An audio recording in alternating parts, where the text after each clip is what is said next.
into the day with the dawn ringing in my ears. Oh, I tune into my TV show. No better way, I gotta get myself into gear. Let's go. Oh, and I feel good today with my wake up in the morning espresso. I feel good today. It's my feel good breakfast show. I'm not sure if you know this, but it is Friday. It's Friday. It's Friday then. It's Saturday, Sunday. Boom, boom, boom, It's Friday then. We had to. We had I'm to. sorry. We had to. But you know, it's the end of the week, and I want to just greet you and say merhaba.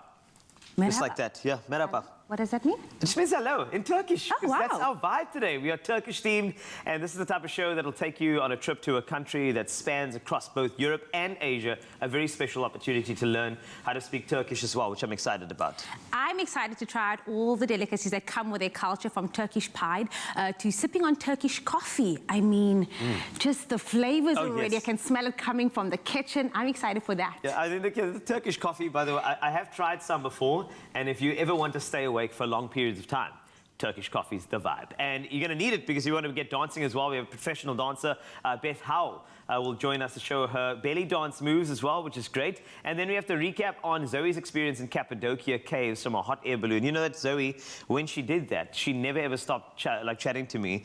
All she could say was Cappadocia to me for that entire week. It was great. Cappadocia. Yes. I'm picturing it now. I can picture Zoe saying that the entire She was like, time. oh, this site and that site and this site. It's almost like the sight of seeing Ryle in a coat.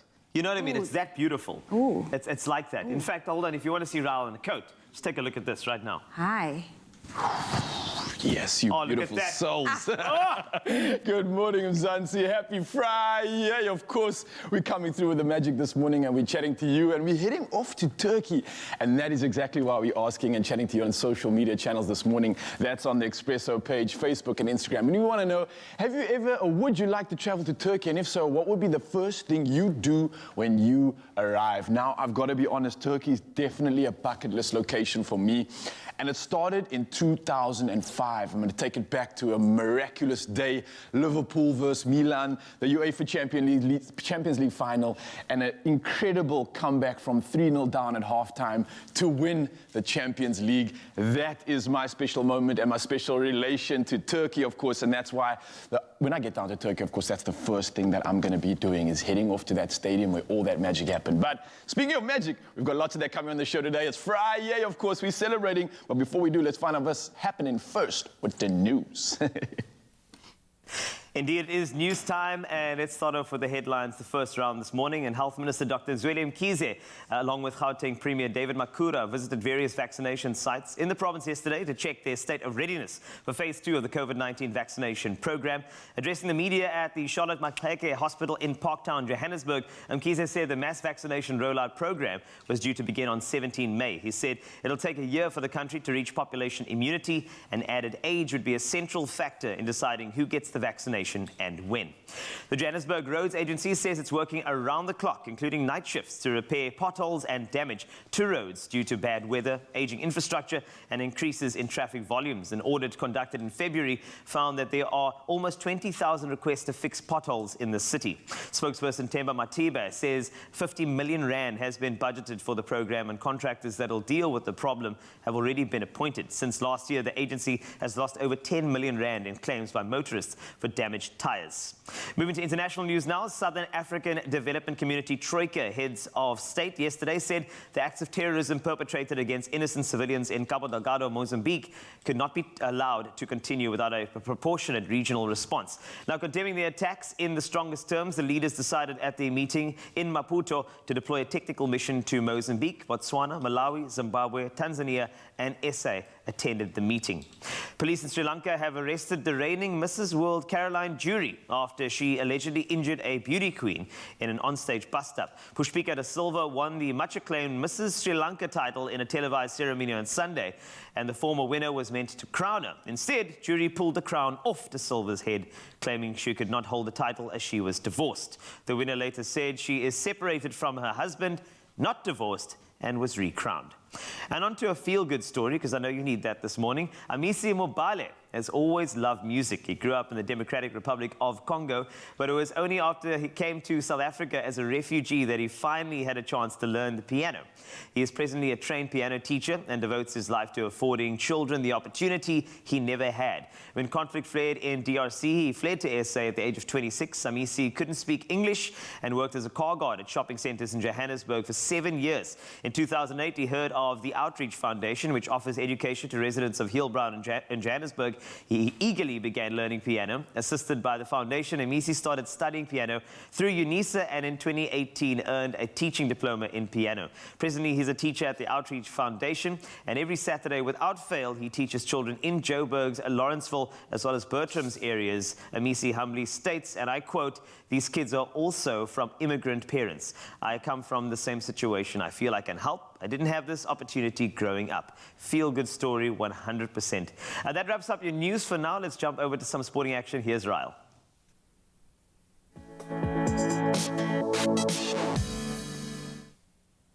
Thank you so much, Carl. Now, to kick off our sport this morning, we are talking about a legend in the business. Springbok legend Cobus Visser is recovering in hospital after suffering a heart attack. Now, he was taken to hospital in Cape Town on Tuesday night and is now in the intensive care unit following surgery. Now, the former Bok was a part of the team that won the 1995 Rugby World Cup, and we are wishing Cobus a speedy and healthy recovery. Now, sticking to the theme of rugby and moving over to the Varsity Cup action, which continued last night, with defending champions Marties recording a 43-21 victory over UWC in the second round opener at the UP Tuks Field. Now, in other results, the NWU Eagles came from being 16-0 down to beat the UFS Shimlas 32-22 at Loftus Versfeld. Now, the log leaders CUT thrashed the NMU Madibas 51-13, and UP Tuks claimed a second consecutive bonus point win after beating UJ 47-19, and the UCT Ikeys registering a 40-22 win over Wits. And now, moving over to the soccer, there will be one Premier League fixture today, and that is Stellenbosch Football Club, who are playing host to Amazulu FC at the Danny Craven Stadium in Stellenbosch. And our Stellies head coach Steve Barker believes his side can finish in the top 8 of the competition as they look to beat Amazulu later today. Now, the headlining PSL fixture this weekend will see Cape Town City FC up against SuperSport United tomorrow, and on Sunday, Golden Arrows take on Bloemfontein Celtic, and Swallows FC are facing Black Leopards. And sticking to soccer, moving up to the globe, right at the top, close to the north, we're doing the thangs with Manchester United, who claimed a 2-0 win over Spanish club Granada in the UEFA Europa League quarter-final first leg match. And Mikel Arteta's Arsenal and Czech champion Slavia Prague played out to a 1-1 draw at the Emirates Stadium. Now, the Europa League second league fixtures will take place on Thursday, the 15th of April. Now, that's a recap of the sport this morning. Let's find out what's happening and take a gan at the news in your world with Jamie.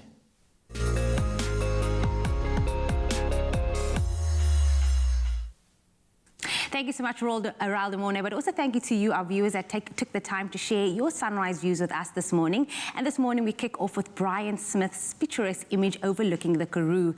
Another one that came through was from Kajal Pillay, all the way from Pietermaritzburg, who shared this blue skyline showing the sun rising over the area.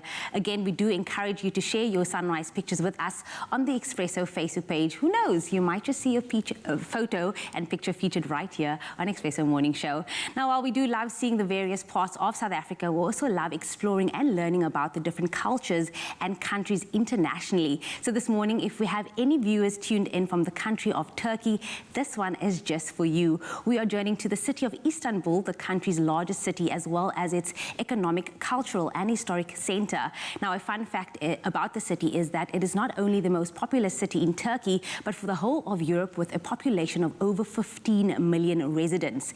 Istanbul's weather is strongly influenced by the Sea of Marmara to the south and the Black Sea to the north, while this moderates temperature swings and produces a mild year-round climate with little seasonal temperature variation. Now, today's weather will have times of sun and rain reaching a maximum of only 11 degrees Celsius.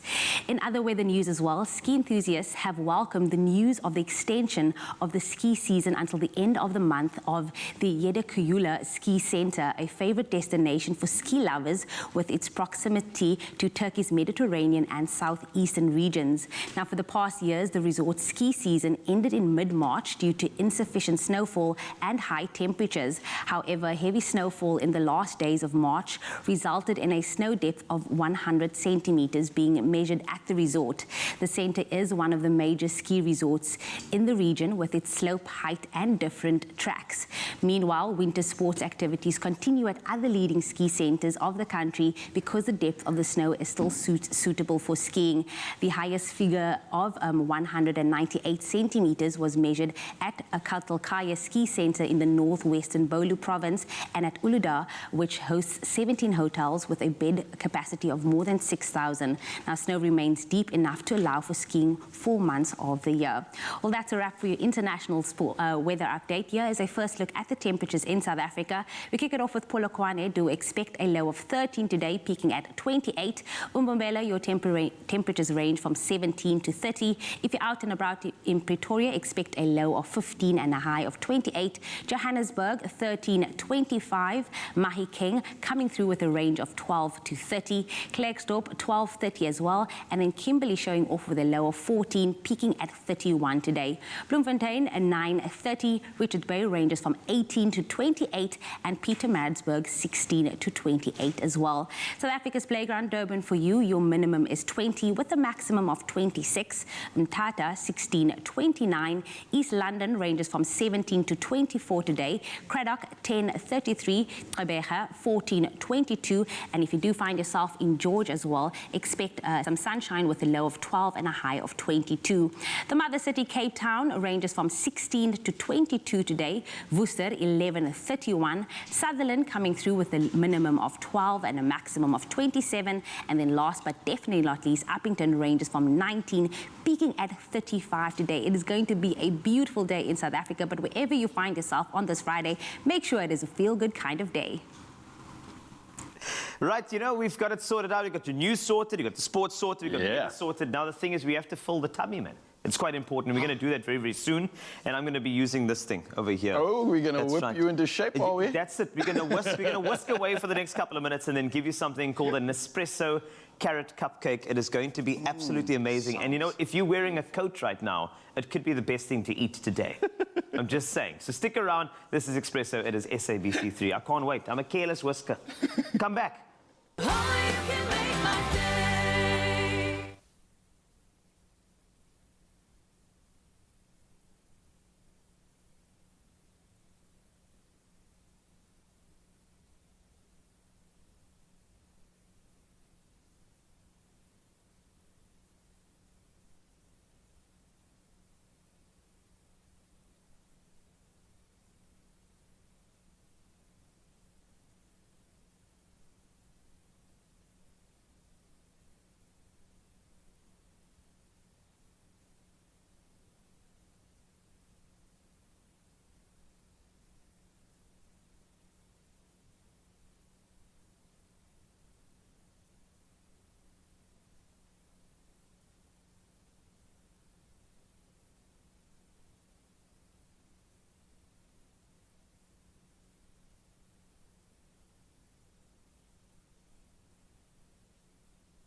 It's my feel-good breakfast show.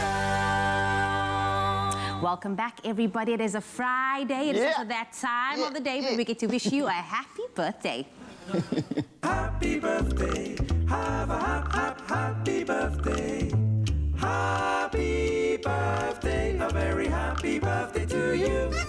Gotta do the jingle. Yes, beautiful souls, it's time to dance, and any reason to celebrate, we'll do it with you. And that's that time of the day where we're celebrating with our loyal, happy viewers, and it's wishing you a happy birthday. We're starting off with Mrs. Kada August, who has a message for her special needs grandson, Dagan. Now, the message reads, thank you for being the sunshine in our life, being so concerned about our health. And when I cough in my room, you want to know, Ma, are you okay? Oh, come in and see whether I'm okay. Now, I want to send a message to parents with special needs kids or grandkids, and please treat them with lots and lots of love and understanding. And we absolutely love you, Dagan. Oh, don't you love these messages? Getting all the feels for this Friday. We also have these champions celebrating their birthday today. So we're saying happy birthday to Marshallino, Caden Lang, Nikita Richards, Unati, Siposetu Lukuko. Check these videos sent in through by your loved ones.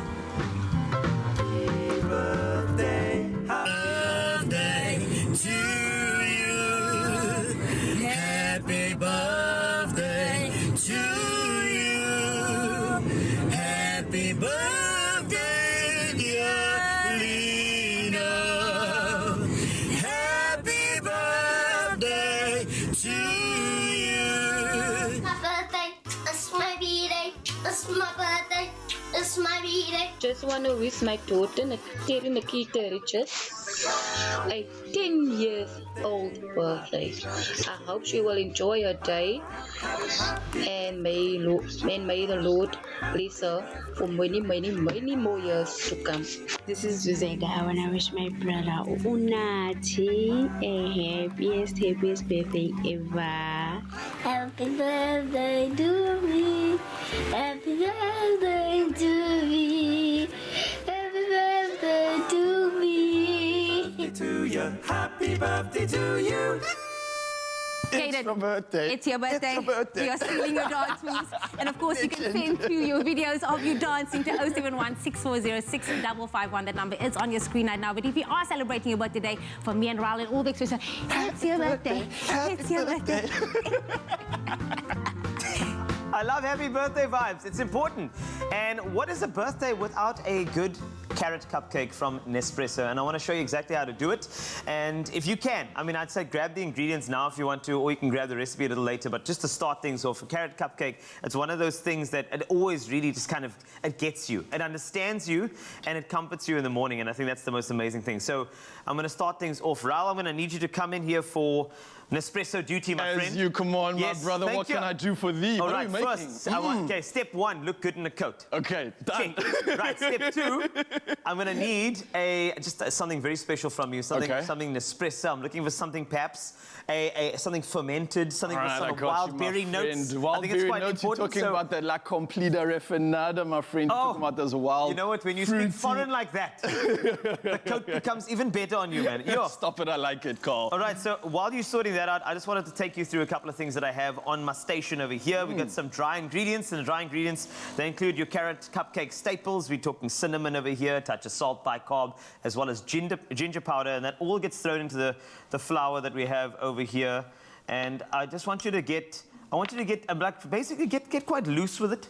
You don't want to be too stiff. Okay. When you do your cooking, man. All right. You have to just get nice and loose with it, all right? So dry ingredients are sorted out. I don't want to worry about that now. All I want to do is go into my wet ingredients. I've got two beautiful whole eggs over here. Nice. They are free range. Ooh, and they feel free. I feel like It's perfect for the weekend. We can set ourselves free, Carl. That's it, man. Now I want to add my sugar into that, all right? Brown sugar works, you know, it's got that warm, rich, caramelly type of flavor. And I think it's going to complement really that mild acidity coming through from the Raffinida as well. So this is going to be a nice balance, man. And when you say things like acidity, it's the best, you know that. So I just want to mix all of this, the wet ingredients together first, okay, when I do that. And then I'm going to have to call for our Nespresso. Say it again, say it again. La Complida Refinada. I am making that my ringtone. That is, it just sounds good when you say it. I've got an espresso lined up and waiting for you, my friend. So Thank you very much. I want to just add that in there along with... So I've been waiting for this because I'm trying to figure out how are you going to make a carrot cake and use coffee?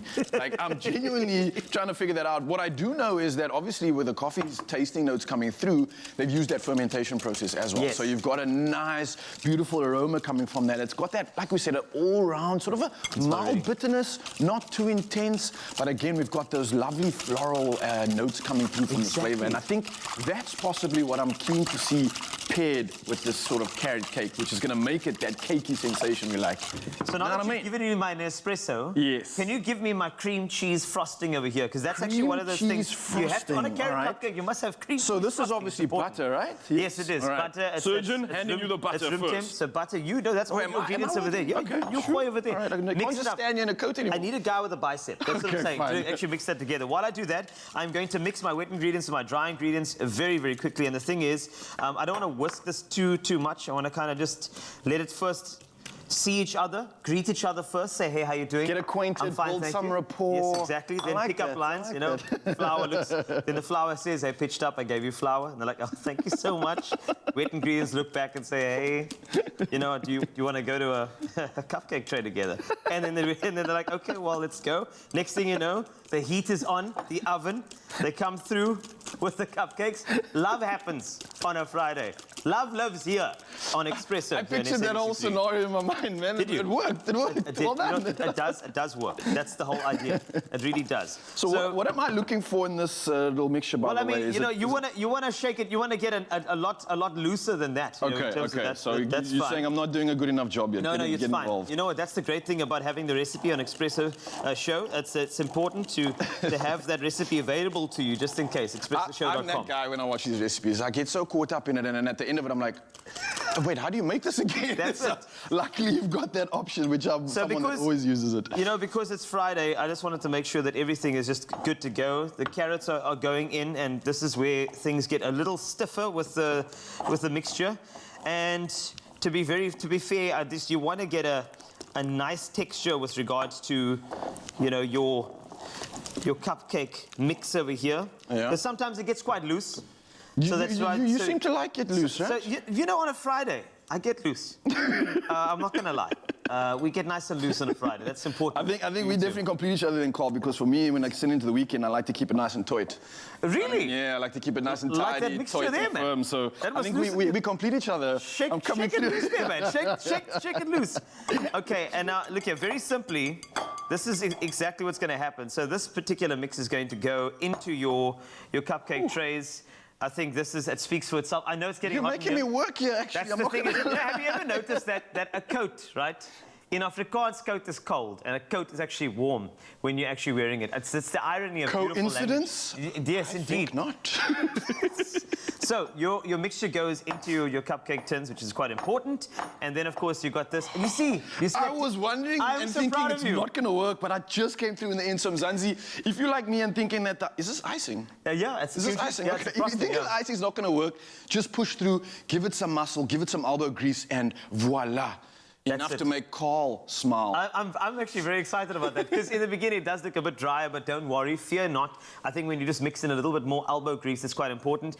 And then once you've got the cupcake, you drop it in here, which is very, very important, though. It's into the oven. The ExpressoShow.com has got all the recipe steps for you in case you missed any of them. I think the best part of it is to do a little bit of frosting. So this is your frosting consistency. And you're going to have your beautiful cupcakes in front of you once they're done. And I think the frosting bit gets sexy with it. You can do a couple of methods with frosting. There are a few of them. Okay. So method number one. Try your hand at one method number one, methods. if you've got a nice, like, sort of a stiffer type of icing, you can almost go for a pipe and push like that. And pipe and push like this. You know? You can get really sexy. And it's also nice when people are in the kitchen to actually do that, and they look at you and they're like, oh my word, what you doing, Wasty? And I'm like, hey, well, I'm entertaining you. That's why you came over. That's why we had the romance in the oven. Okay, so the other way is just the simple way where you just kind of go all the way around. Could you never do like a little and you just do a young salt bay? Surely. Are you taking a young frost bay? Yeah, why not? I don't know if I would ever do that. You said the world's not ready for that. Sorry. Can we give it a shot? Why not? Oh, hold up, Mzansi. It's going down. I've never actually seen it done. Going down. I've never seen it done with icing. Well, let me go. Don't try this at home. Bay. Oh my goodness, I'm sorry. Drops piping bag and says, get yourself a recipe at ExpressoShow.com and enjoy your Nespresso carrot cupcakes. With every cup, we cultivate some of the finest coffee in the world, celebrating farmers as artists, elevating every coffee moment. Because with every cup, precious coffee preserves the beauty of our world. Nespresso, what else? Does a room in your home desperately need a deep clean and declutter experience? This could be your chance to upgrade your space for you and your family to enjoy. SA's online cleaning hub, Cleanipedia, is giving away 2 room transformations worth 30,000 Rand each. Visit cleanipedia.com/ZA and sign up to enter. You could also stand a chance to win weekly prize hampers. Get easy, expert cleaning tips for a happier home at cleanipedia.com/ZA.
It's my feel-good breakfast show. Welcome back to your Feel Good Breakfast Show. This is Expresso. We are live on SABC3, and in case nobody has reminded you today, it is Friday. And we've got a great Turkish theme, which is going to be beautiful. We'll get to that later, but what better way to kind of get up and go with a Feel Good Friday and up the ante than with an unboxing experience filled with surprises? Well, our girl Zoe, along with 2 very excited little helpers, got to join Barbie for a color reveal that delivers all kinds of magic and delight. Let's take a look at what they uncovered. Since her creation in 1959, the world's #1 doll, Barbie, has had a long history of disrupting and innovating the toy category. And that is exactly what she's doing with Barbie Color Reveal. Last year, Barbie launched the ultimate unboxing experience in the form of a Barbie Color Reveal doll. Complete with an amazing water reveal moment, this doll is a game changer, packing the #1 fashion doll and girls' favorite Barbie experiences with even more surprises. Now, I have my little helpers here. I have Zara and Lila, and they're going to help me to do the Barbie color reveal. And your little ones will have so much fun with all the little pieces to mix and match and really just expand on all the storytelling fun. Well, are you girls excited to play with Barbie today? Yes. Now, I need to ask you, Lila, how many Barbies do you have at home? 6. And Zara, how much do you love playing with Barbie at home? I like it a lot, and I like playing princesses with my Barbie dolls. Now, I'm very excited to find out which Barbies we have under the color reveal. Do you have a guess? And one with the blue and pink hair. Oh, we'll have to wait and see. And Zara, what do you think is inside the tube? I think there's gonna be a Barbie doll with a dress on and brown hair. Okay, well, we'll have to wait and see. So girls, we're going to start the reveal experience by removing the outer layer of packaging, unscrewing the top of the tube, and pulling out a doll covered from head to toe in color reveal metallic pink, along with 4 decorated bags hiding surprises inside. The color reveal process is the magic. You simply put this pink doll into a warm water. The water will turn a shimmery metallic pink for a magical effect. And when you pull out your Barbie, it will reveal her features. Are you ready? Should we pull out our Barbies? And let's see.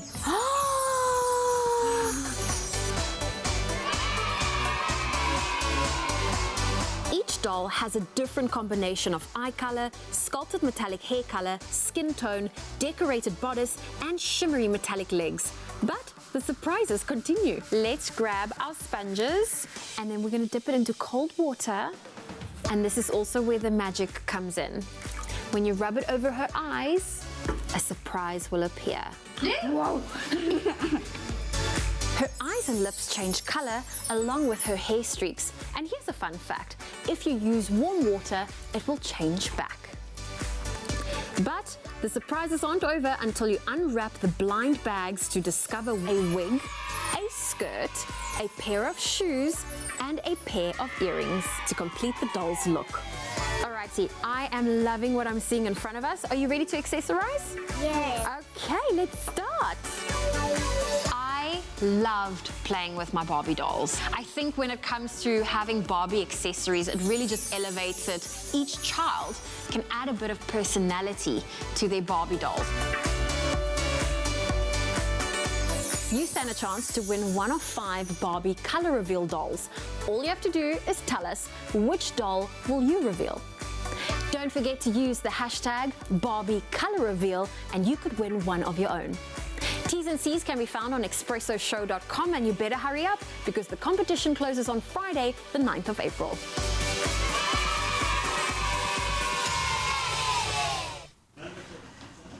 Two things revealed there. Number one, that Barbie is so cool. Number two, everybody needs an auntie like Zoe. Just letting you know. That was so cute and so awesome. And over to some other things that will be revealed to you, like the way a polo neck can take things to the next level. Here's Jamie in the beauty room. Yeah, Carl Wasey. Well, of course, Barbie got her stylish makeover, and now time for some real-life dressing up of our own.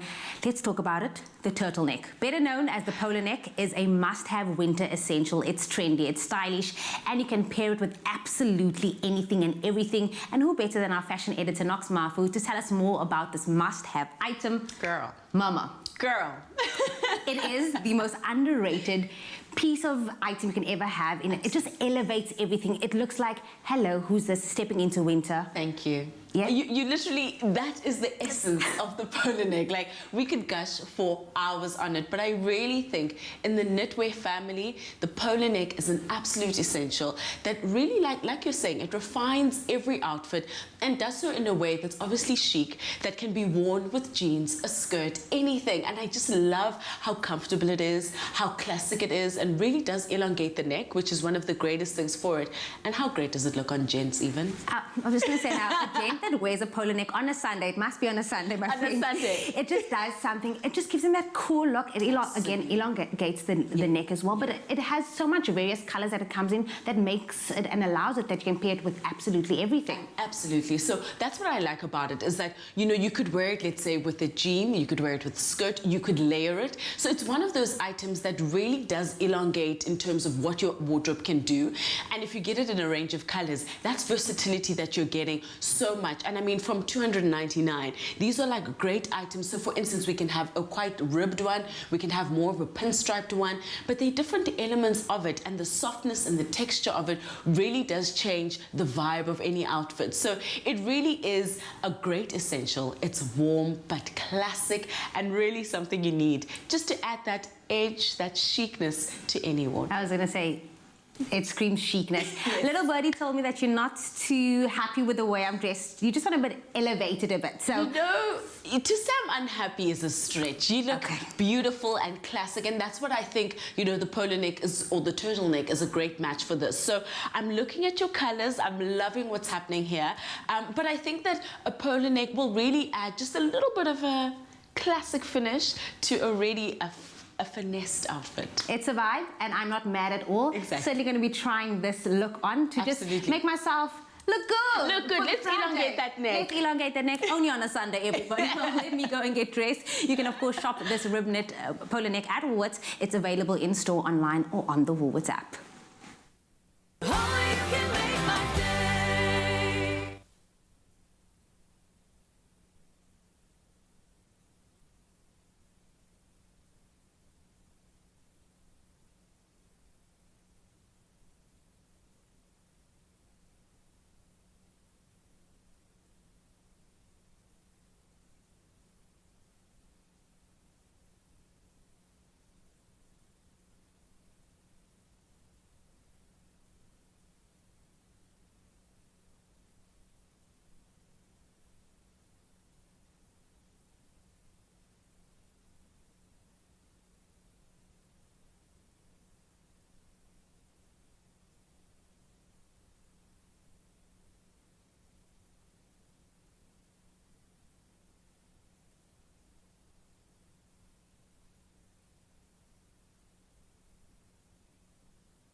It's my feel-good breakfast show.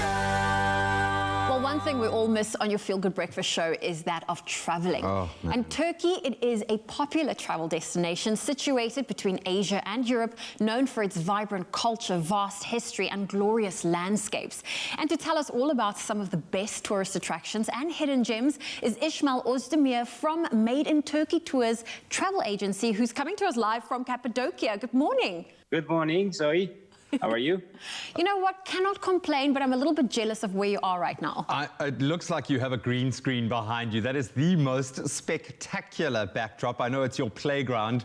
So thank you so much for taking us into your beautiful space. So good to be connecting with you this morning. Let's get a bit of background first up. Turkey is a transcontinental country, we know, between Europe and Asia. How does that make Turkey such a unique travel destination and so loved by Zoe and so many people across the world? Well, it's been for many centuries, as you mentioned, Turkey has been a bridge in between those locations, and for numerous civilizations made this home for themselves. So it left a huge part of culture and the blend of everything, I can say, from the kitchen to traditions, and everything has been passed to the new generations step by step, and we have this beautiful blend all together now.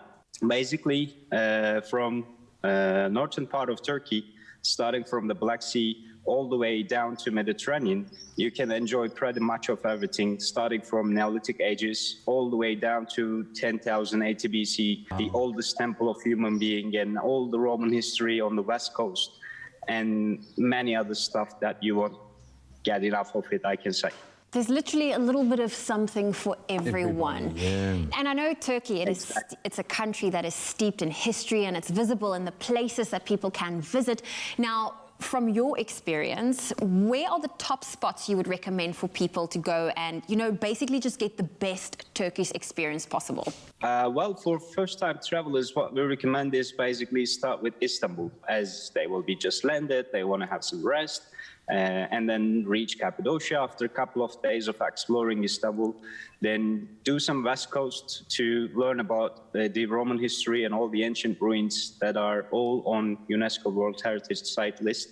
And then do a bit of relaxation. I call it more like an award after learning all about the history and getting into the Turkish culture. Just relax by the beach, or if interested, hop on a blue cruise and just enjoy the beautiful coves of crystal clear waters. And then maybe a couple of more days back to Istanbul, do some shopping, and then fly home. With the fusion of different cultures and with so much history and tradition there, should visitors be aware of anything when it comes to respecting customs and traditions in Istanbul and in Turkey? In general, hospitality is something that's coded in our blood. So there won't be a lot of offense if you do something wrong. There are do's and don'ts you will be reading and searching probably before arrival. But basically, there are no restricted codes, I can say, along the way. But if you learn a bit of Turkish, Turkish people love that. We love Turkish tea, and we will offer you a lot of tea. You will probably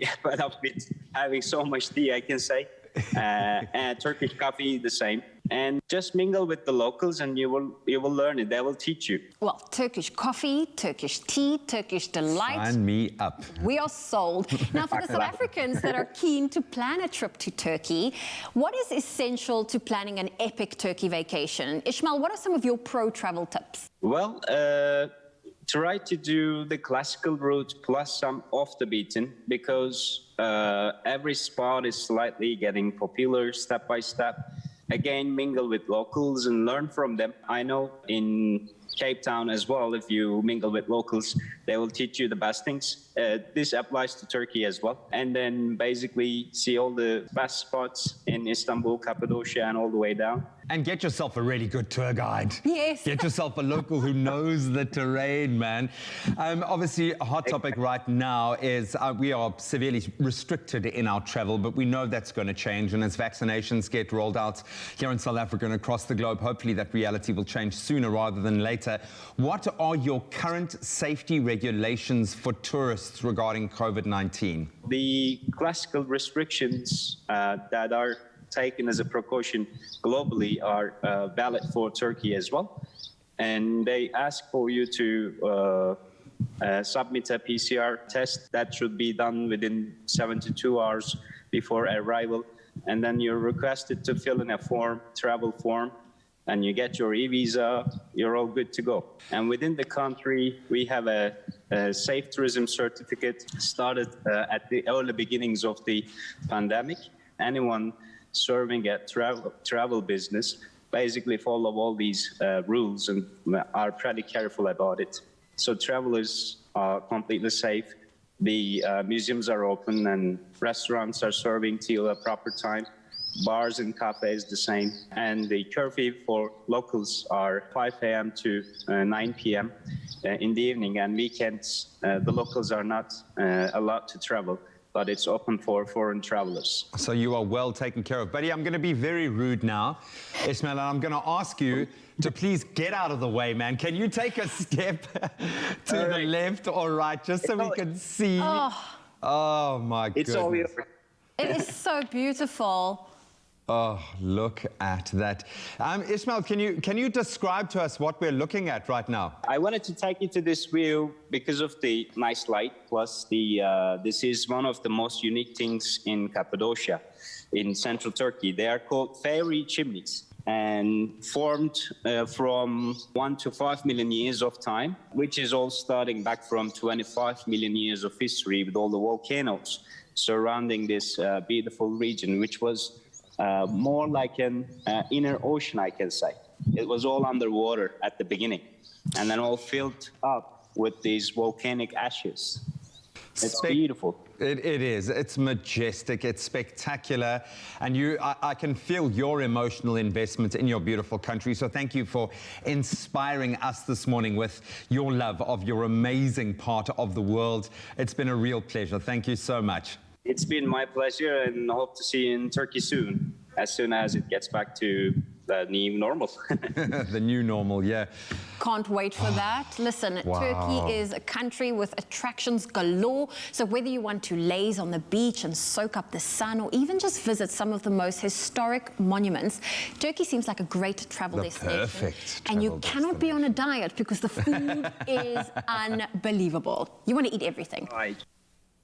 Wow, wow, wow. My dreams are just going crazy here. That is definitely going to be a bucket list destination. And I think possibly something like Cappadocia, that's got to be a bucket list place for me. But now to take us a little closer to our daydreams, we're bringing you a recipe filled with aromatic spices, textures, and Eastern flair. Now it's the Turkish Pride, which is a staple street food of many flavors, spinach and feta, cheese, or in our case, spiced lamb and tomato mince with peppers and our beautifully baked new laid eggs. Now, Typhoon Aris is here to take our taste buds on a culinary tour of Turkey, and I'm so excited to find out how we're doing this. Brother, how are you this morning? Very well, thank you. Good to see you. It's good to see you and good to have you in the studio. Thank You're you. literally making Turkey feel like I'm that much closer. And smelling everything that's coming from the kitchen, and we haven't even baked. I'm excited, man. So, Yeah. Typhoon, how are we doing this recipe? What's the first step here? Because it looks like there's a lot going on. A lot of colors, a lot of ingredients. Look, this is now already prepared, so we're going to roll it out. Okay. And then our mixture is here with this aromatic spice mixture, which we call baharat, which is spice in Turkish. Baharat, yeah, it's an Arabic word. Okay. But we use it in Turkish as well. We're going to add this into our mincemeat and then our tomato, and then like our vegetables here, 2 colored peppers, onion, garlic paste, and this spice mixture. And then that's our mincemeat, and then we'll cook it. Okay. We'll sort of roll shall we start with rolling the dough I think out? for me especially, and I can definitely help you and we can work together here, but the dough rolling for me is always the start and the foundation, and you never want to get that wrong. So I definitely want to see how the Turks do their dough, and I've got a first-hand experience, and so does Mzansi. Is there anything I can help you with in the meantime? Because you mentioned the spice, which is synonymous with Turkey, or Look, very everybody, well. sorry to interrupt you. Everybody has their spice mixtures. So this is one that is acceptable with a bit of everything in it. Okay. So like you can keep it in an airtight condition in your container in a fridge. It's going to last. And whenever you want to turkey-fry your meals, then you just sprinkle some of that on top. Sprinkle that. All right, so let me get into this while you're busy working the dough there. So the ingredients we've got here, bay leaves, right? Yes. Okay, let's help me if I do get this wrong. We've got black pepper. Correct. All Black right. peppercorns. So Mzansi, you guys can check this recipe out as well. It's theexpressoshow.com. we are creating this spice from scratch. You don't have to though, but we're making it authentic and we're doing it in the style of Turkey. Now, these look like some seeds of sorts. Yeah. This is cumin. Cumin seeds, yes. Nice, right. Ooh, already some beautiful variety going in here. This is G's favorite. This is coriander. You guys ever want to please G, make him a coriander meal? And then we've got something that looks like, this is oregano. Oregano, yeah. Oregano. I never know how to say that. How do you guys say it? Oregano. Oregano. In Turkish, we call it kekik. Kekik? Yeah. Oh, I'm throwing in some kekik over here. Yes. And then this looks like seeds. Sesame seeds. Sesame seeds. Yeah. Yeah, we got like a full spice variety here, yeah. And then last but not least, I got some salt, and then the big boys, cayenne pepper and paprika, I believe. Yeah, that's for a bit of a zing and a kick. A zing and a kick. I love that. All right, so the spice creation done from scratch, as simple as that, less than a minute. It's already been created. If I wanted to, I can put it in the NutriBullet. And it looks like you got your dough on here already, Typhoon. Look, this is now, pide is a, as you said earlier, it's a staple Turkish street food. Can be many mixtures. It's like this, and then what we do is we're gonna stuff our mixture. A pide. You know, I don't know if you heard me earlier in my intro when I was saying it's a pied. And you just left me. You Turkish guys all just laughing at me out there. Look, so it's a pide for anybody that wants to know the correct term. Make your life easier. Turkish is one of the most difficult languages to learn. It has no connection to any of the language groups. Okay. The closest to us is the Hungarian and Finnish. Oh, wow, okay. So that's like a bit of like Scandinavian mixed with... But we have 800 French words, Persian words, Arabic words in our language. Wow. So like it's sort of a kind of a mixed bag, you can say. I like that, a mixed bag. And it looks like, especially when it comes to the cooking as well, you've taken the best things when it comes to mixtures and made it something that is true Turkish authenticity, man. Look, Ottoman Empire ruled for 600 years, and then, like, it was all of the Balkans, most of the Middle East, up to Persia, and then, like, we get... when somebody comes from a region, we sort of get their recipe, edit ours. So like a sort of starting mixture, like baklava. Is it Turkish? Is it Kurdish? Is it Arabic? You know, like Greek. Everybody. But you got the best of it all, so we're not complaining. Yeah, no, I'm not complaining. So you did this so fast, and I just wanted to recap this because it looks like you've almost completed the entire meal here. So you've obviously got the mixture already in that dough that you rolled, and you've created this sort of like a, to me, it looks like a canoe or a boat. It's like a boat, and then we put the sides like this up so that when it cooks, it doesn't fall out, because you might have a cheddar cheese mixture, so you don't want your cheese to run out. Of course. And then we've got a hero ingredient here, and we're using the new laid free-range eggs, which is, I love it. It's a beautiful source of protein, some healthy fats on top of it as well. And it looks like it's something you could chuck straight on top of this, right? Yeah, that's a tradition in Turkey. They ask you with eggs or without eggs when you order your pide. Okay. So like when you, like what they do is they sort of make a little hole here and a little hole here, and then they cook it, and then when it is almost finishing, they crack their eggs, put it back into the oven again. Beautiful. That egg sets and then comes out like when you cut it. So that also then obviously explains the reason why we've got these little what would you call it? Like sides, so that the egg doesn't run off. Yeah. It's quite wild because there's always this correlation and there's always this relation to international foods. Now, to me, this kind of, it's a pita, right? Yes. It kind of reminds me of like a small South African Gatsby in a way. We've got we also have the dough, and we also put our crazy ingredients in it, but this looks a lot better, I'm not going to lie. And I see we've got a final product in there. Yes. I'm dying to taste this because I've never been to Turkey. So do you mind if I go and grab some of that? Yeah, please. Thank you so much, Chef. Let me do the honors. Let me grab my big plate over here, coming all the way to this side. Can I steal that knife that you got over here? Let me just try it. Not the greatest knife, but ooh, wait, this looks good. So I'm assuming that end product, how long does this go in the oven for? When the sides are brown, you know, like 180 degrees, 10, 15 minutes. Oh, and I can see this is also a communal meal that everyone can share their sides with and gather around the table. This you don't share with anyone. Oh, you don't? Right, well, so you order your own. You're going to have to make your own one. While I tuck into this, of course, you can get the recipe on expressoshow.com. And while I tuck into this, you better figure out how to make this because we're not sharing. Like a Turkish pizza and a pita mixed together with magic. This is something you definitely want to put in your belly, people. Thank you so much. You're welcome. Man, beautiful. I love it.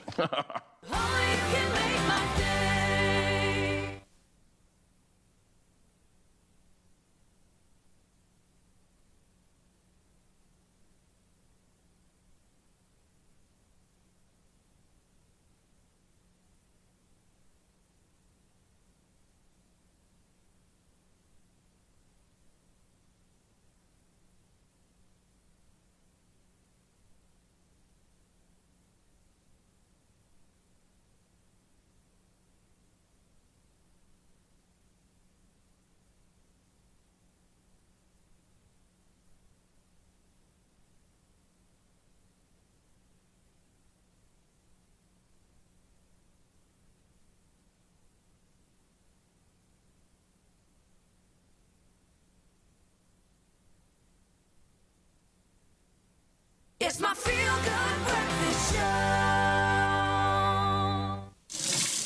Expresso here on SABC3, and we have a bumper sporting weekend ahead of you. The Proteas will be desperate for a win when they take on the visiting Pakistan in the first T20 match. That'll be tomorrow. And then, of course, 2021's Indian Premier League season will kick off today when the defending champions Mumbai Indians take on the Royal Challengers Bangalore. And the best way to get us into this is with an expert like sports anchor Jeremy Harris, who joins us via video call to share his thoughts. I'm hoping that you're enjoying the comfort of your own home. For a change, yes. What did you call? Lovely, man. So I want to just start things off. I think that we are in need of some sort of revenge after that type of ODI series against Pakistan. It is one of those things that we want to forget. If you look at the amount of people that were sort of in that squad that kind of dropped out for reasons, of course, we got IPL reasons, we got other sort of reasons, including injury. It's not good to see our new captain on the injury list as well. Rassie van der Dussen as well is out. So I'm thinking about starting this T20 match with a little bit of hope.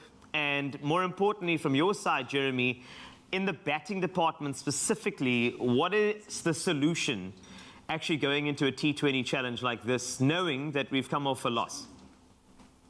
Well, I mean, I think that, you've got to put that loss into perspective. As you say, we lost people for good reason. It wasn't as if on the day we fielded a team that, didn't stand a chance or put up a good fight. But we lost a little bit of our momentum off the back of players moving to IPL, or as you say, being lost to injury. But I actually thought that batting effort wasn't too bad at all. There were some really good starts. As Coach Mark Boucher was saying, it would have been nice if some of those starts, maybe even just one of those starts, had gone on to a really big score, which certainly was gettable. You look at Janneman Malan, you look at Kyle Verreynne, and even to an extent, Andile Peshlukwaya, all getting starts, all doing well. And then just, a moment of brilliance or just a bit of bad luck going against the South Africans, and then you lose your wicket. But three really good starts there for the South Africans.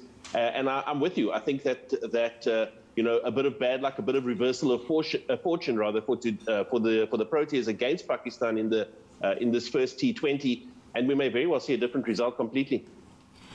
I'm hoping so, but on the Pakistan side, they've also taken some of their strong hitters and placed them into the T20. I look at Mohammad Hafiz, I look at Fakhar Zaman as well, who's been doing so well. So they look like they're trying to bolster up to ensure that they also have some of the sloggers in their department too. Just looking at this Pakistan team coming in there, yes, it's a victory for them from the ODI series perspective, but in comparison to the T20, just looking at their squad versus ours, are we looking at something like I'm just going to say, a matchup that could look to get in the Proteas' favor?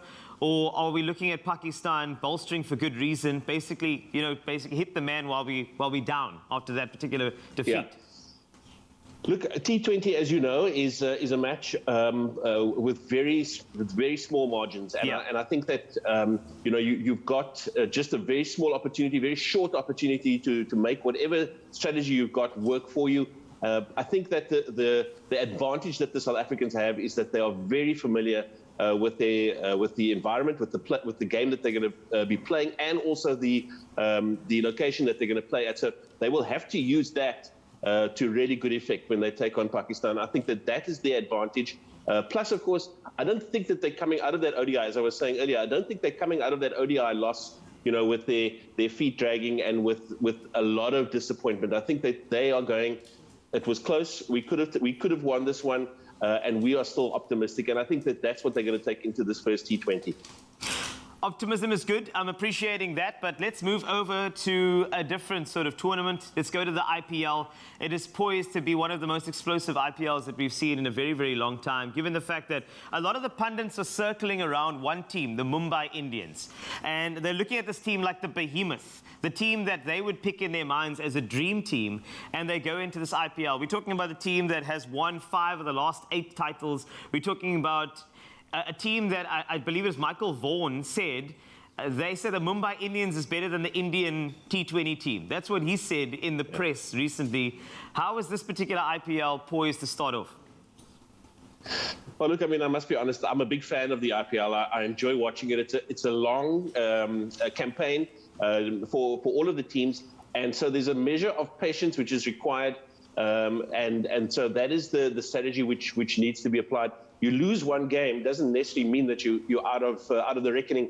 You mentioned the Mumbai Indians. Of course, they're up first. They've got the honor as the as the defending champions, and so they will try to lay down a marker straight up. I agree with you. They are certainly the super team, the form team of recent years, and I think that they will set that marker well. They will look to come away with the win. But imagine, because there are such small margins, such narrow margins in T20 cricket, imagine the scenario that goes, the Mumbai Indians lose their first game. Anything is possible in sport, as you know. Anything can happen on the day, and that certainly would set the cat amongst the pigeons. And I'm excited about that because I love the fact that a team like Mumbai Indians, great on paper, but anything can happen, especially against a team like the Royal Challengers Bangalore. And that's the first one we have up at about 4 p.m. today. We've got some other matches. We've got the Chennai Super Kings and the Delhi Capitals. That'll happen at 4 o'clock. That'll be tomorrow. Looking at that game very briefly, what are we looking at for the Chennai Super Kings, Delhi Capitals, 4 p.m. tomorrow?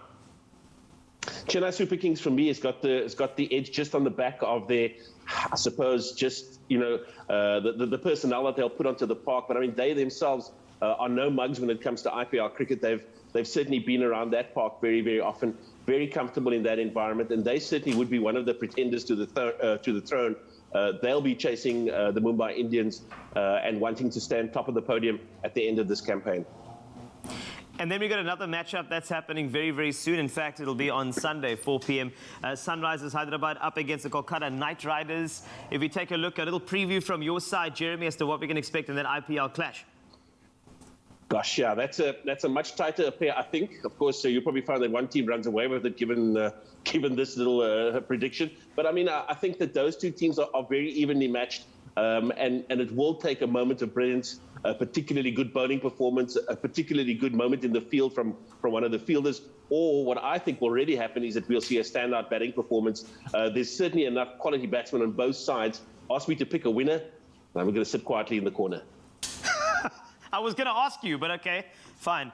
I'm going for the Sunrisers Hyderabad. The thing is, I always like a good tussle when it comes to the IPL. I'm enjoying the fact that we have some matchups here that are starting off. I'm sure the curtain raiser, whoever's sitting with the fixtures, did actually match these up quite beautifully. So it's going to be one of the most phenomenal IPLs that we've seen very, very soon. It's going to happen. In fact, we start today at about 4 p.m. with Mumbai Indians and Royal Challengers Bangalore. Thanks so much, Jeremy, for our cricket side of things. We're going to have some more analysis coming up very, very soon when it comes to the likes of rugby as well as football coming up this weekend, and that'll be in the next couple of moments. But before we go anywhere, I think it's important for us to jump over very quickly to some news headlines. Standing by, here's Uncle Tabzi. Thank you very much, Carl. Just hit 7 o'clock here on your Feel Good Breakfast Show. News right now, starting off here in South Africa, where the new development bank of the BRICS group of nations, the NDB, has approved a second loan of 14.5 billion rand to the government to fight the COVID-19 pandemic. The bank said that the loan would support the government of South Africa in efforts to contain the economic fallout of the pandemic and start economic recovery. BRICS member states, Brazil, Russia, India, China and South Africa, set up the NDB to mobilize funds for infrastructure and development projects in their own countries and other developing nations. Meanwhile, staying here in South Africa, Health Minister Dr. Zweli Mkhize, along with Gauteng Premier David Makhura, visited various vaccination sites in the province yesterday to check their state of readiness for phase 2 of the COVID-19 vaccination program. Addressing the media at the Charlotte Maxeke Hospital in Parktown, Johannesburg, Mkhize said that the mass vaccination rollout program was due to begin on the 17th of May. He said it'll take a year for the country to reach population immunity and added that age would be a central factor in deciding who gets the vaccination and when. Moving on to international news, what began as an attempt to repair tense EU-Turkey relations turned into a diplomatic spat that has been dubbed Suffogate. This as European Commission President Ursula von der Leyen was left standing because of a lack of chairs in Ankara. Neither Turkey's President Recep Tayyip Erdogan nor von der Leyen's EU colleague Charles Michel came out of that particular situation looking good. They took their seats in 2 gilded Ottoman-style chairs while the Commission President was left standing, clearly venting her displeasure. She eventually sat on a sofa. Meanwhile, Turkey has rubbished claims of a sexist snub. Southern African Development Community, SADC, Troika heads of state yesterday said that the acts of terrorism perpetrated against innocent civilians of Cabo Delgado out in Mozambique could not be allowed to continue without a proportionate regional response. Condemning the attacks in the strongest terms, the leaders decided at their meeting in Maputo to deploy a technical mission to Mozambique. Botswana, Malawi, Zimbabwe, Tanzania and South Africa did attend the meeting. And now news on secrets laid bare regarding gorilla communication. Scientists have confirmed that the bigger a male gorilla, the better he is at beating his chest to signal to friends and foes how powerful he is. The impressive drumming sound is a measure of size and strength. Apparently, Edward Wright of the Max Planck Institute of Evolutionary Anthropology in Leipzig, Germany, said that the chest beating communicates the following to other males: "Look, I'm big and strong. Don't mess with me." And to females, "Look, I'm pretty big and strong. Maybe you want to choose me as a mate." Wright says that they can now really be certain that with male gorillas, size really does matter. Body size predicts rank, fighting ability and reproductive success. And what's more, differences were seen in the duration and number of chest beats made by different gorillas, suggesting individuals can be identified from their chest beat alone. And the numbers of mountain gorillas in the Democratic Republic of Congo, Rwanda and Uganda have increased to over 1,000 after intensive conservation efforts. However, threats remain, including poaching and diseases passed on by humans. But while mountain gorillas are increasing in number, the great ape remains endangered. That's where we leave it for now. Let's see what's happening in the world of sport with Carl Westy.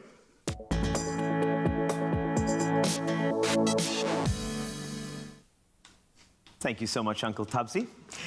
Would like to start the sport reporter. This is unfortunately on a sadder note. Springbok legend Cobus Visser is recovering in hospital after suffering a heart attack. He was taken to hospital in Cape Town on Tuesday night and is now in the intensive care unit following surgery. The former Bok was a part of the team that won the 1995 Rugby World Cup. We wish Cobus a very speedy recovery. Now on to the sport that Uncle Tabsi was talking about. Varsity Cup action continued last night with defending champions Marties recording a 43-21 victory over UWC in the second round opener at the UP Tuks Field. In other results, NW Eagles came from being 16-0 down to beat UFS Shimla's 32-22 at Loftus Versfeld. The log leaders CUT thrashed the NMU Madibas 51-13. UP Tuks claimed a second consecutive bonus point win after beating UJ 47-19, and UCT's Ikes registered a 40-22 win over Wits. On to football now. There will be one Premier Soccer League fixture today. Stellenbosch FC will play host to Amazulu FC at the Donny Craven Stadium in Stellenbosch. Stelli's head coach Steve Barker believes his side can finish in the top 8 of the competition as they look to beat Amazulu later today. The headlining PSL fixture this weekend will see Cape Town City FC up against Supersport United tomorrow. And Sunday, Golden Arrows will take on Bloemfontein Celtic and Swallows FC will face Black Leopards. Staying with football but going abroad, Manchester United claimed the 2-0 win over Spanish club Granada in the UEFA Europa League quarter-final first leg. And that is Mikel Arteta's Arsenal and Czech champion Slavia Prague played out to a 1-1 draw at the Emirates Stadium. The Europa League second leg fixtures will take place on Thursday, the 15th of April. We'll have a more in-depth look at all the sporting action for this weekend with Jeremy Harris a little bit later. But for now, let's take a look at the weather. Here's Jamie.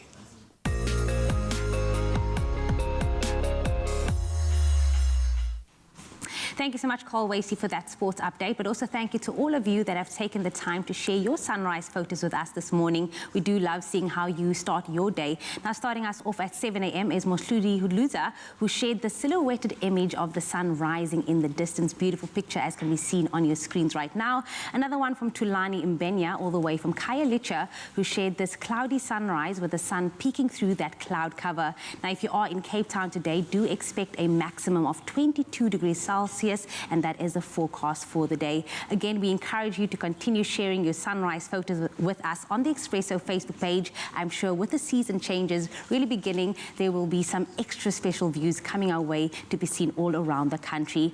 Now, we also do love seeing the various parts of South Africa. We also love exploring and learning about the different cultures and countries internationally. So this morning, if we have any viewers tuned in from the country of Turkey, this one is just for you. We are bringing you a brief weather update for the city of Ankara, the capital city of Turkey and Turkey's second largest city after Istanbul. Now, the city is a modern European metropolis speckled with reminders of its varied history. Old castles and ruins are some historical sites to see, while the modern city includes government and state houses, major universities, and the oldest park in the city, which is Genslik Park. Today, the weather forecast for Ankara is set to be a cold one. A maximum of only 6 degrees Celsius is forecast, with thick cloud cover and occasional rain in the afternoon. In other weather news as well, even though the phrase April showers is often used this time of the year, meteorologists say heavy April downpours will continue across the southeast of the U.S. Now, although many cities' temperatures bounced above normal into midweek, these high temperatures are likely to hit a roadblock today. A heavy storm moved past Nashville yesterday, and a second storm today is expected to bring an even heavier deluge to the southeast, as well as severe thunderstorms with torrential downpours and damaging wind gusts. By tomorrow, rainfall totals can reach a high of 150 millimeters along the Central Gulf. Now, such intense rainfall can cause flash flooding, problems with high water levels in the region already present. Large sections of the Mississippi River from Tennessee to Louisiana continue to be under flood warnings as a result of a large amount of precipitation the South received last month and on which we reported. Well, that is a wrap for your weather update. Here is a second look at the temperatures in South Africa. We kick it off with Polokwane. Do expect a low of 13 today, peaking at 28. Umbombela, it ranges from 17 to 30. Pretoria coming through with a low of 15, peaking at 28. And Johannesburg ranges from 13 to 25. Mahikeng ranges from 12 to 30 today. Klerksdorp, 12-30. And for you, Kimberley, expect a minimum of 14 and a maximum of 31. Bloemfontein, 9-30. Richards Bay ranges from 18 to 28, and then Pietermaritzburg following shortly, ranging from 16 to 28 as well. South Africa's playground for you, Durban, it is 20-26, Mthatha 16-29, and then East London coming through with a minimum of 17 and a maximum of 24. Cradock 10-33, Gqeberha 14-22. For you, George, it is 12-22, and if you do find yourself in the mother city, Cape Town today, do expect a low of 16, peaking at 22 today.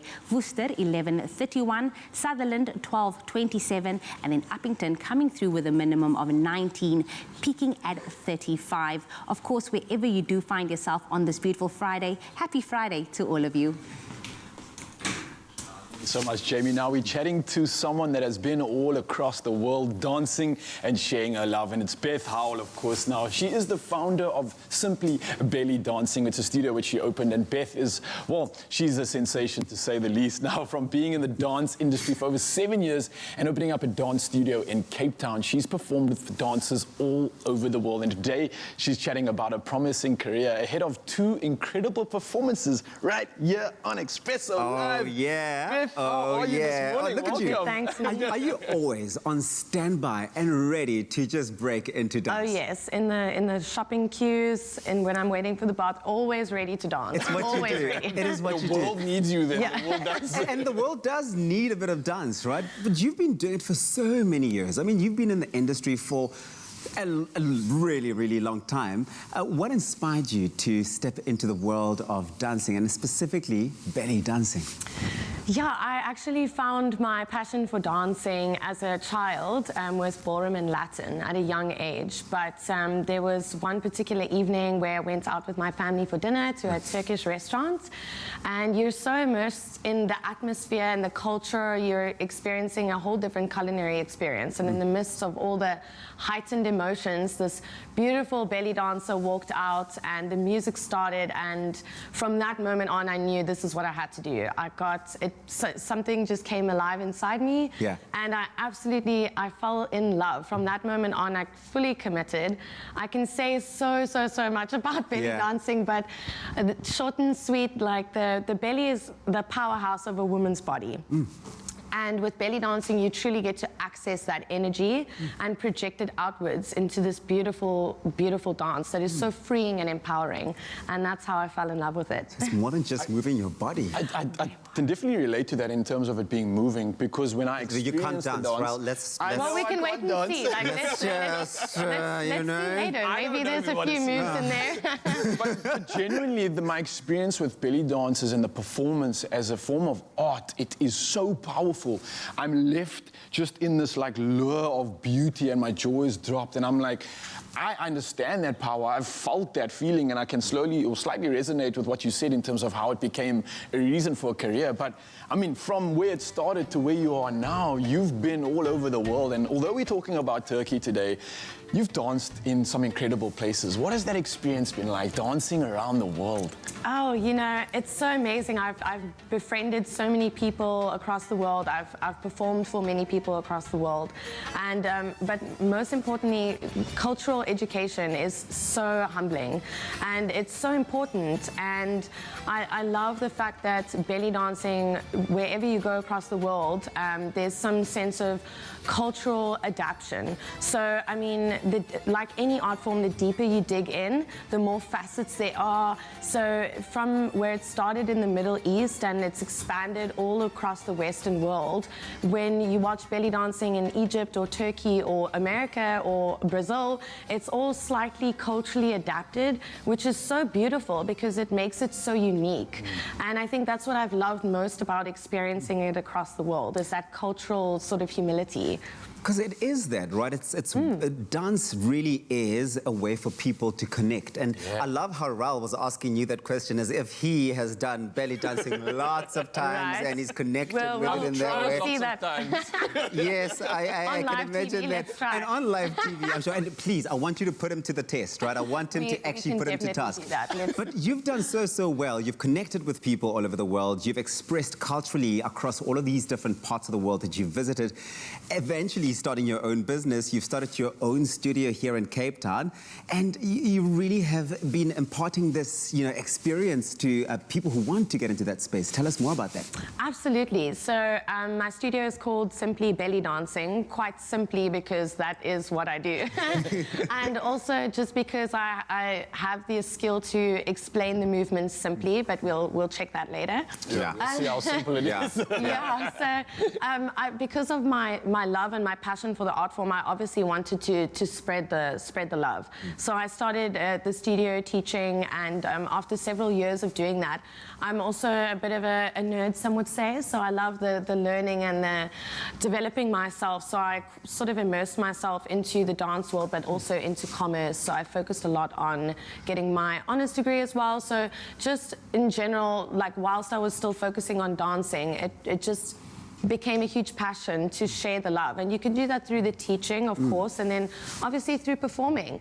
There's a lot of people who don't know anything about the art form and who don't know much about different cultures. And you really get to impart that on people when you're performing. And then those who are interested in learning more, you get to teach that. And so slowly you get to spread a little bit of that love and that free power that we speak of when you dance, the connectivity. I love it. So for anybody out there, I mean, you've mentioned the fact that you get these different sort of nuances or styles of belly dancing.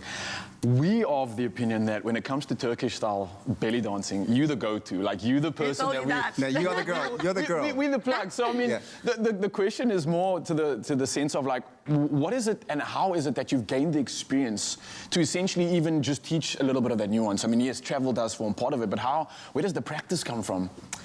Very good good question. I've been very blessed to learn from a lot of belly dancers across the world.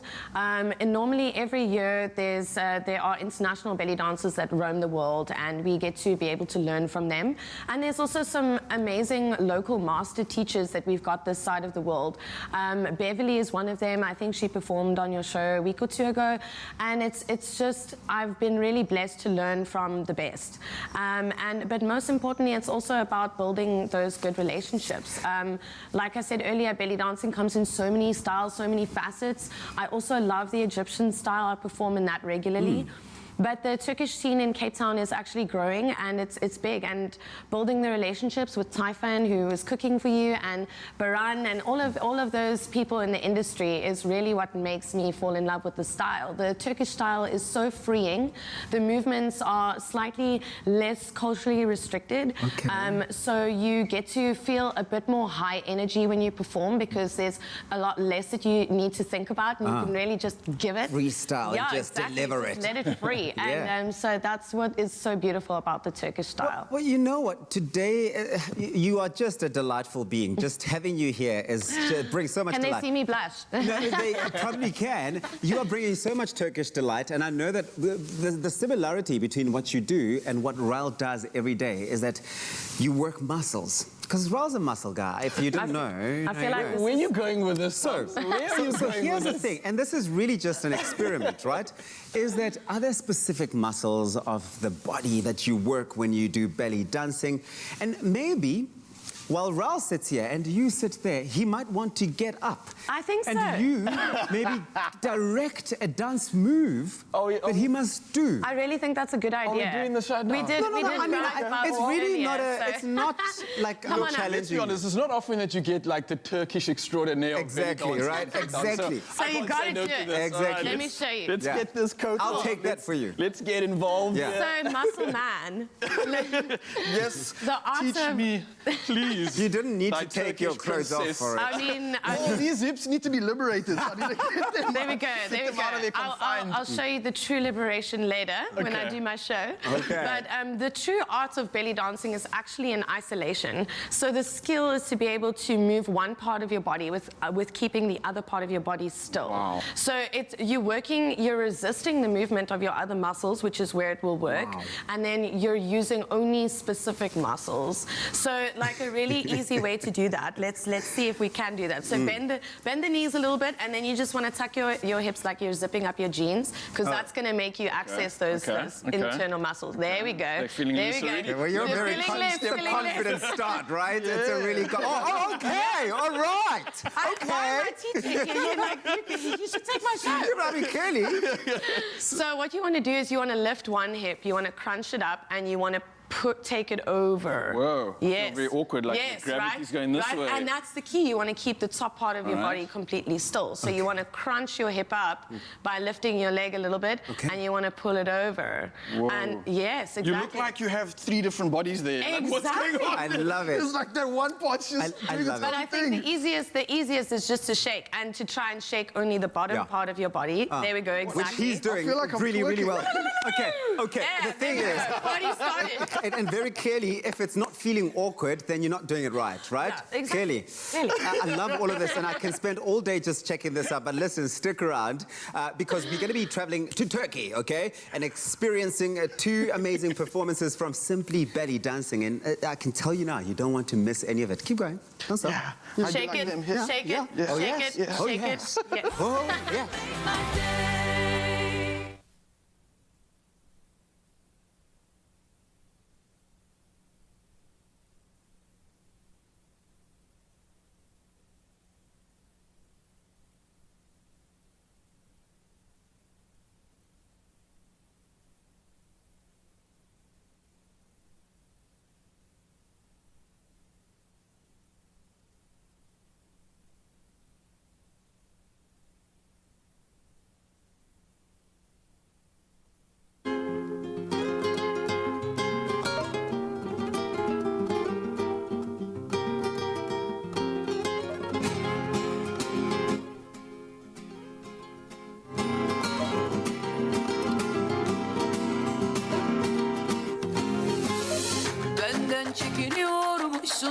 bana göre değil hiç diyormuşsun.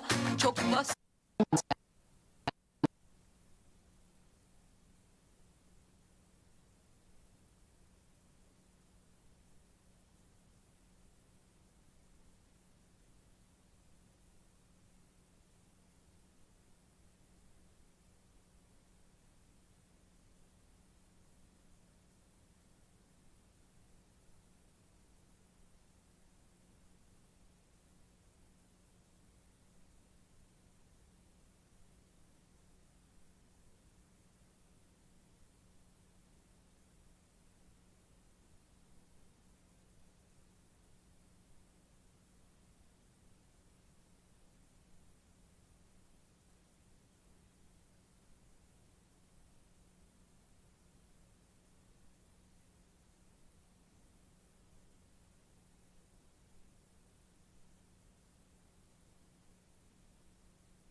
It's my feel-good breakfast show.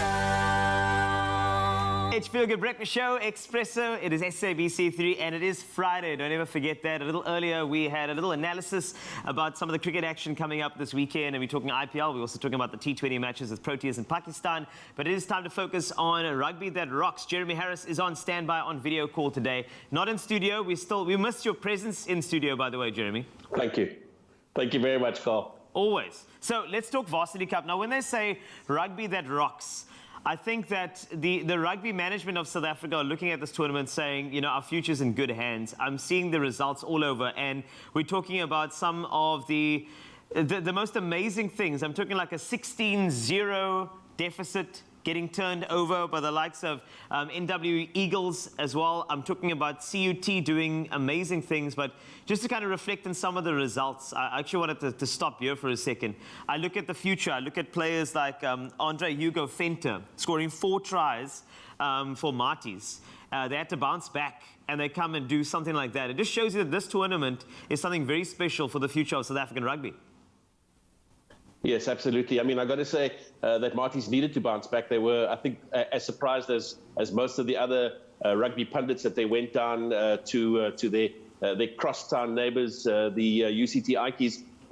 But I mean, what a performance as well. Good comeback. But I must tell you, I mean, you reference Varsity Cup as saying, you know, rugby in South Africa is in good hands, and wow, that's probably the understatement of the morning so far, because really this is a tournament that is sorely needed. We've got to have it. And so when I heard that it was, you know, coming back in this iteration, albeit being played in the bubble, very excited, because there's so many players who wear green and gold today that will say thank you to Varsity Cup rugby. You know, I'm also looking at the format. You mentioned the bubble, and you're finding that the fixtures at the moment, they're quite close together, which now we see a lot of the coaches are now going to have to use the depth in the squad.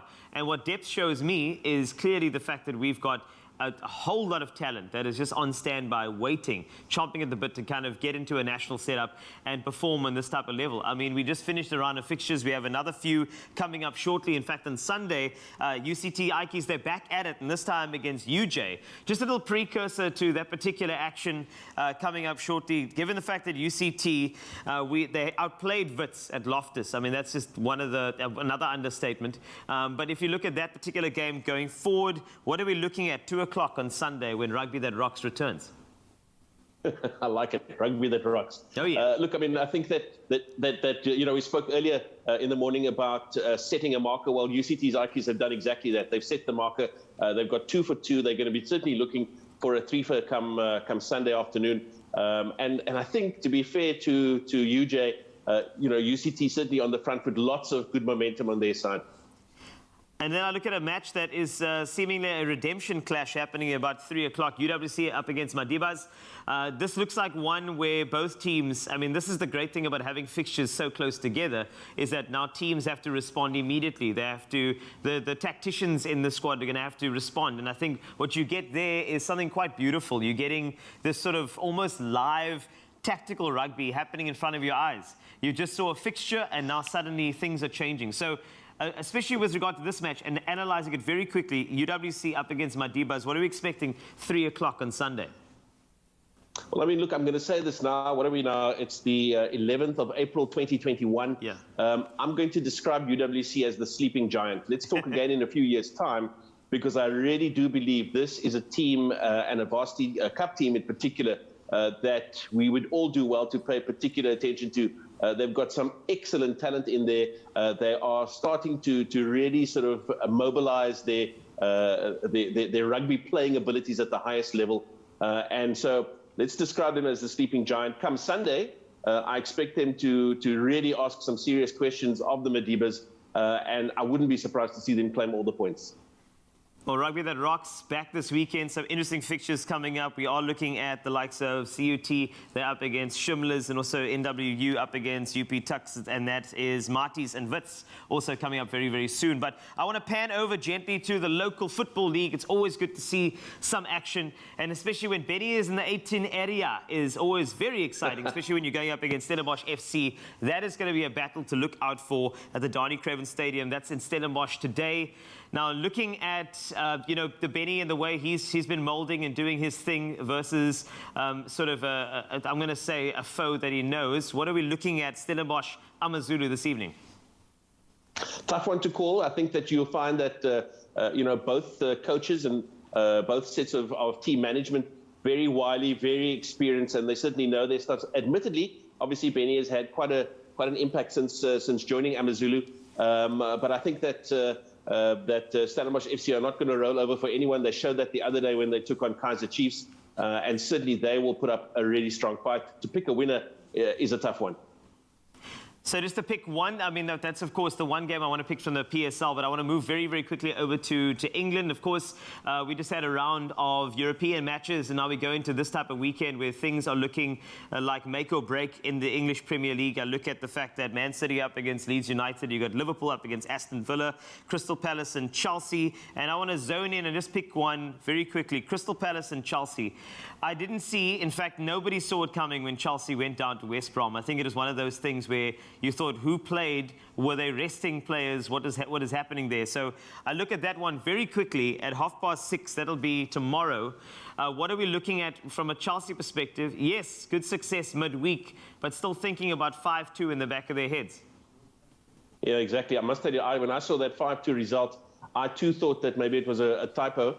But it certainly was something that Thomas Tuchel will want to forget as quickly as possible. I really do fancy their chances in this particular encounter. I cannot see this Chelsea side go down, if you like, in the Premiership twice in a row. And just a very quick one from your side, because I know it's close to your heart. Tottenham versus Manchester United, return of Mourinho. You know how it goes. I want to have a quick prediction from your side. Okay, did you see I was being very impartial as you were reading out that fixture? I have no vested interest, but it's the feature game of the weekend, Carl. Let's make no mistake. I mean, Spurs against United. It's Mourinho come to inflict potential loss on his former club. Will that be possible is another thing entirely. I think United have shown that even when they're wobbly, they can pick up the points. And so even though they're also playing away from home, I do expect Ole Gunnar Solskjaer's boys to grab the points. It's going to be a lovely match. Two quality teams who love to play the ball around. And certainly I hope that that's exactly what we see on Sunday. Jeremy, as always, thank you so much for your expertise. We do appreciate that. It's going to be a bumper sporting weekend, so enjoy yours and stay safe. And we'll can't wait to see you back in studio very, very soon. Otherwise, from your side, enjoy the weekend's action when it comes to rugby, when it comes to cricket, when it comes to football. It's going to be a bumper one. So stick with us right here on Expresso for all the analysis come Monday. Well, as you can see, there's so much to look forward to on this Feel Good Friday. But for one of you, today is about to become the greatest day of your life, because here's why. MTN has been voted the best network in SA, and we put their signal to the test with some crazy challenges around Cape Town. You saw all the fun that we got through. As part of this challenge, MTN gave you the chance to win a brand new Samsung Galaxy A series smartphone, 5G enabled, with an MTN SIM and data. Sounds amazing. Sounds like everybody's dream. Now, we asked you, of course, how will winning the phone help you stay connected? And after receiving thousands, literally thousands of entries, we finally have our lucky winner. Mzansi, are you ready for it? Can I get a drum roll, please? You can. Brrr, our winner of that beautiful Samsung is Kevs Maharaj! Yes, Kevs. Now, normally this is that part of the show where we chat to our lucky viewer, but it would seem that Kev's definitely in need of this phone because he can't even chat to us right now. We can't get him on the line, but he did send in his answer, and we didn't allow that to deter him from being able to win that opportunity. So his message is, since I have an online business and I'm always taking pics of my products to advertise, that storage, battery life, and camera will be an absolutely great advantage. I would also be able to capture my kids' special moments, and I am a loyal MTN customer. Oh, yes, I absolutely love it. Well, this phone will certainly help you do all of that and so much more with the incredible photo capability. We expect to see some of epic shots that you're going to be sending through to us of the kids. And also, did you know that it has a battery that can last up to 2 days and is also water resistant to just ticking all the boxes. It's like a nature boy phone. It is for everyone. Yeah. Well done to all of you, our lucky winners. We wish you all of the best with your amazing new phones. Remember to live, work and play on Mzansi's Boza network.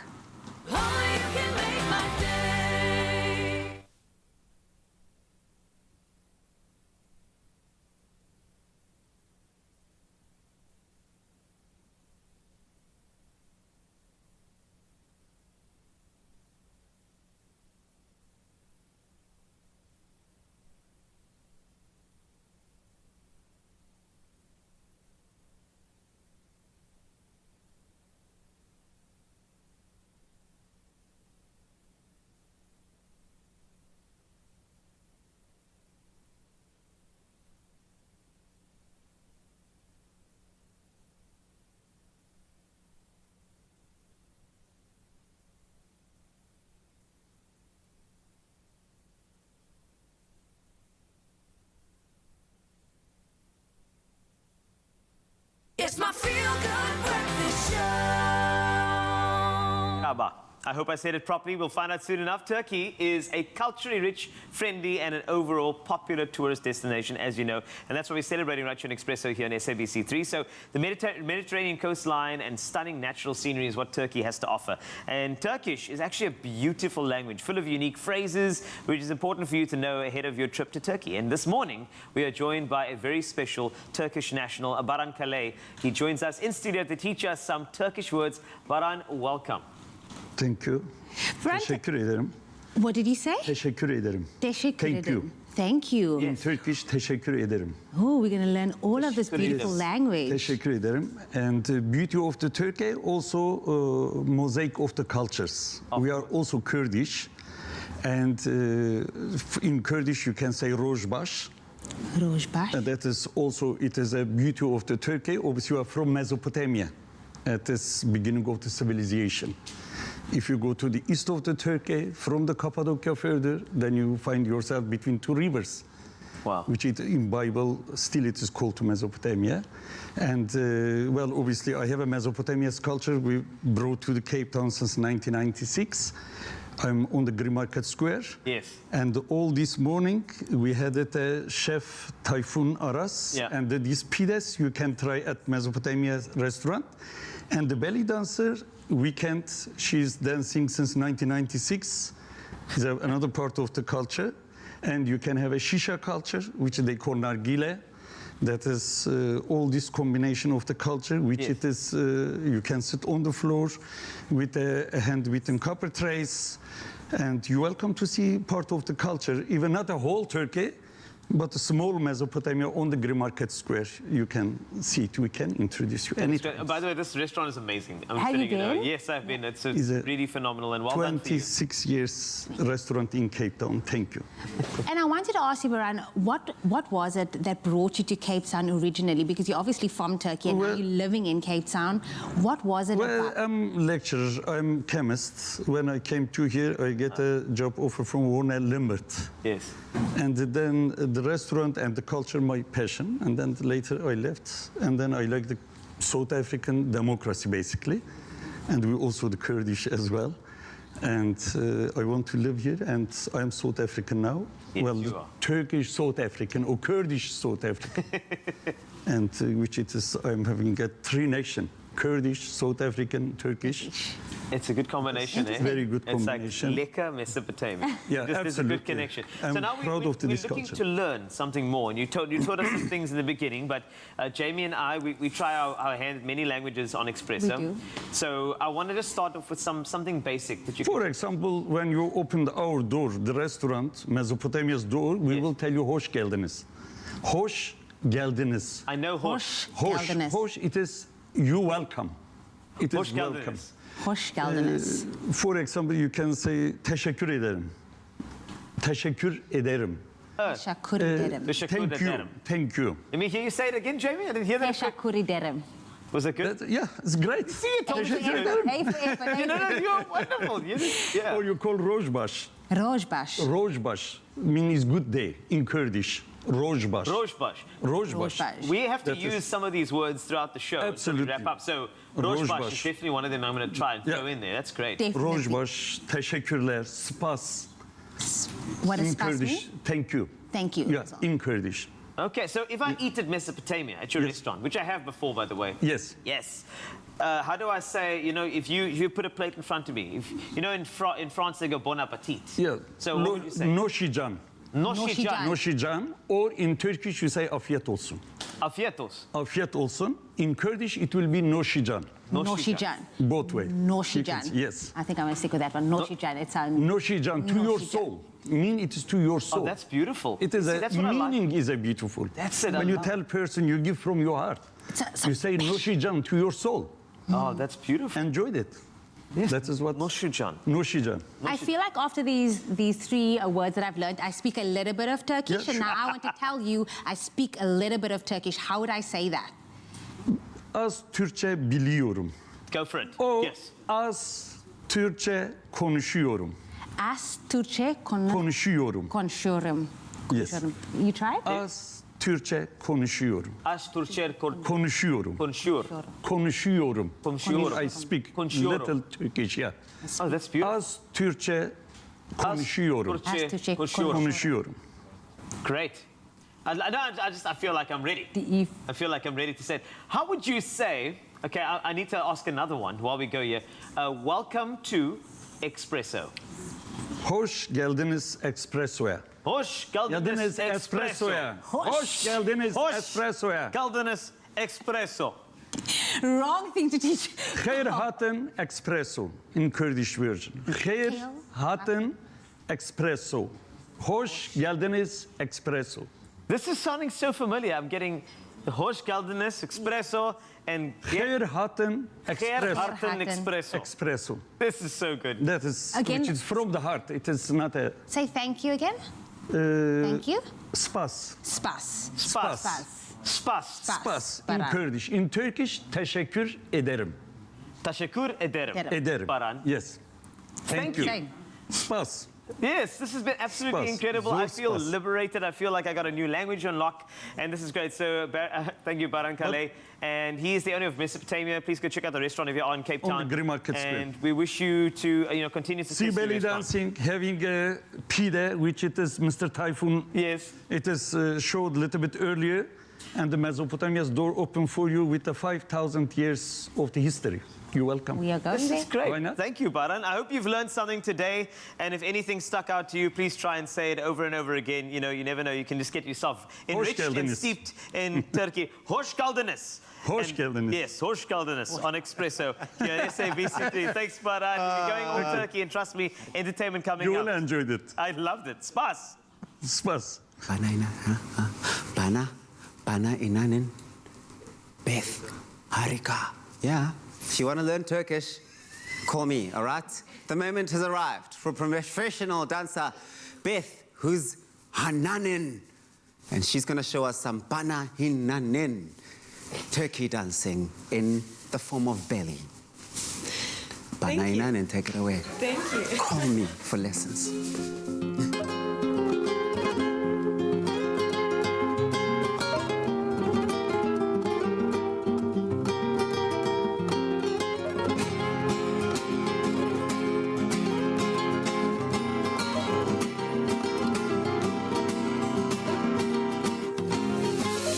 Benden çekiniyormuşsun, bana göre değil hiç diyormuşsun. Çok baskın, çok iddialı, fazla popüler buluyormuşsun. Peki benim bir kalbim olduğunu, senin aşkınla dolduğunu, göz göze gelince mahvolduğumu gerçekten mi görmüyorsun?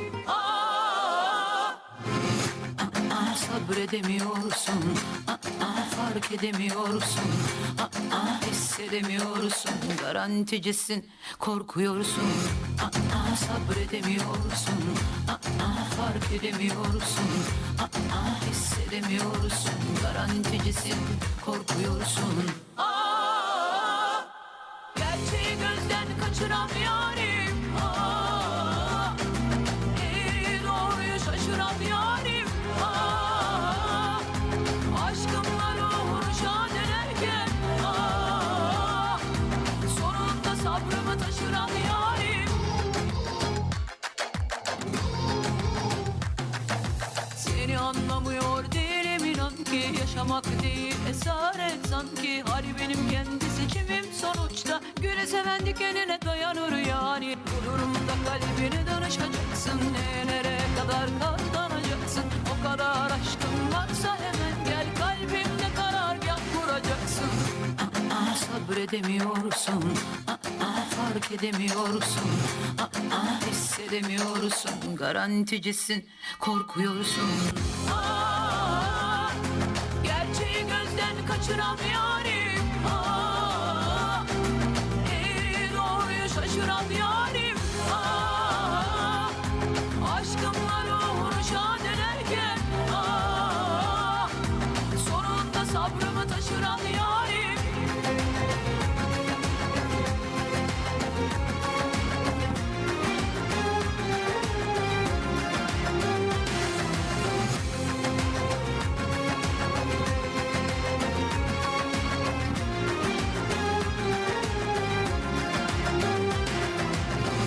Şuna bakıp da sen beni sakın acıyım fikrini sanma. Manyağım sanma gülle benim durumum çalınmadan. Okurum yazarım konuşurum kelimelerin efendisiyim ama aşka gelince en konu sıfır, sen şanıma inan inan. That's what I'm talking about. Come on, somebody. It's all about that waist, that belly. Oh yes, baby girl. Bana Hinanin, Beth Harika, which means Beth is really amazing. Ask me for the next thing to teach you. But listen, Beth is going nowhere. She's still here on this Friday. Turkish Delight on your Feel Good Breakfast show. We'll see you later. Shake it, baby, shake it.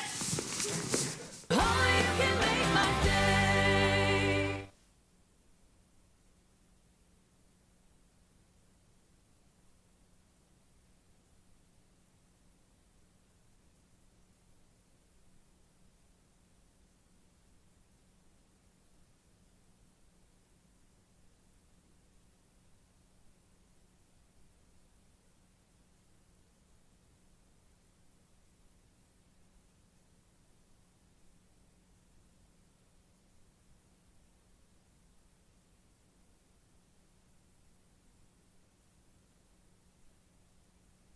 Hepimizin hayatında kimselere anlatamadığımız şeyler vardır. Onları öyle gerilere kaldırıp saklarız ki kendimiz bile unuturuz. Ama bazen o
Welcome back, everybody. This morning we are learning more about the Turkish culture, and we are so happy to have Turkish-born Tayfun Aras to share more with us about his life in Turkey and what brought him into South Africa. So it's so good to have you on the couch now, not cooking in the kitchen, feeding Ryle. I was so jealous. It's more comfortable. Yeah, man, so obviously the kitchen was fantastic. You literally gave me a little sense of Turkey, which I appreciate so much. But just to hear some more stories, I mean, Jamie and I haven't been. It's on our bucket list officially as of today.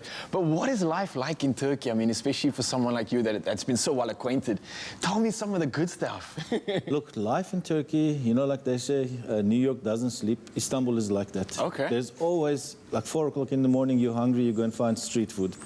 It's fast, it's like, everything is happening. You can find anything. Services are fast, services are quick. You know, like it's a very different lifestyle. Like Cape Town is laid back, which is nothing wrong with that. It's beautiful. But Except when you're trying to arrange an appointment with someone in Cape Town, you can add another hour to that. Yeah. That doesn't happen in Turkey because like it goes like time is money. Okay. I'm very interested to find out what actually brought you to South Africa and when you arrived to South Africa. Oh, you found let's call it a holiday romance. I met my wife. Was it a summer loving? No, what happened is previous clients of mine, they recommended me. Somebody wanted to buy a carpet from Turkey, so I was a carpet dealer. So I've been recommended, and then my wife and her sister came, and then, you know, love at first sight, one thing led to another. Wow. I'm now married for 32 years, 2 kids. Yeah, that's how I came to South Africa.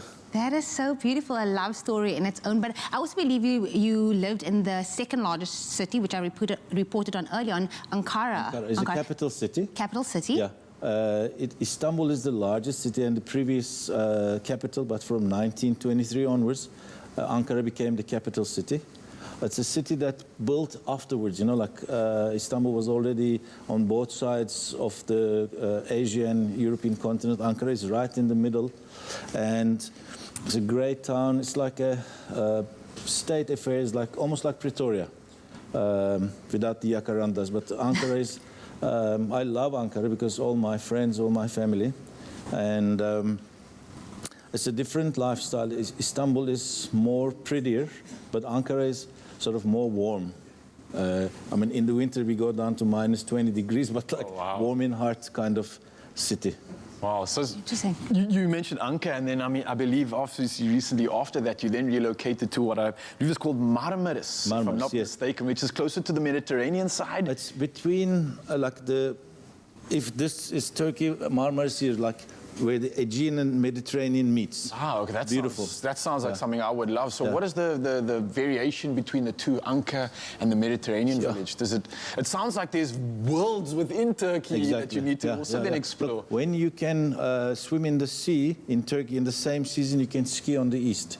Like what? That is how, because it's such a big country and then vast climate differences. And then Marmaris and Ankara are completely different because Ankara is like rigid. It's a big city. Marmaris is more laid back. It's more relaxed. It's like Joburg, Cape Town. Yeah, exactly. Exactly. And then obviously life is easier. It's a smaller town. You don't have the transport issues. You got a moped and there you go. You can cycle.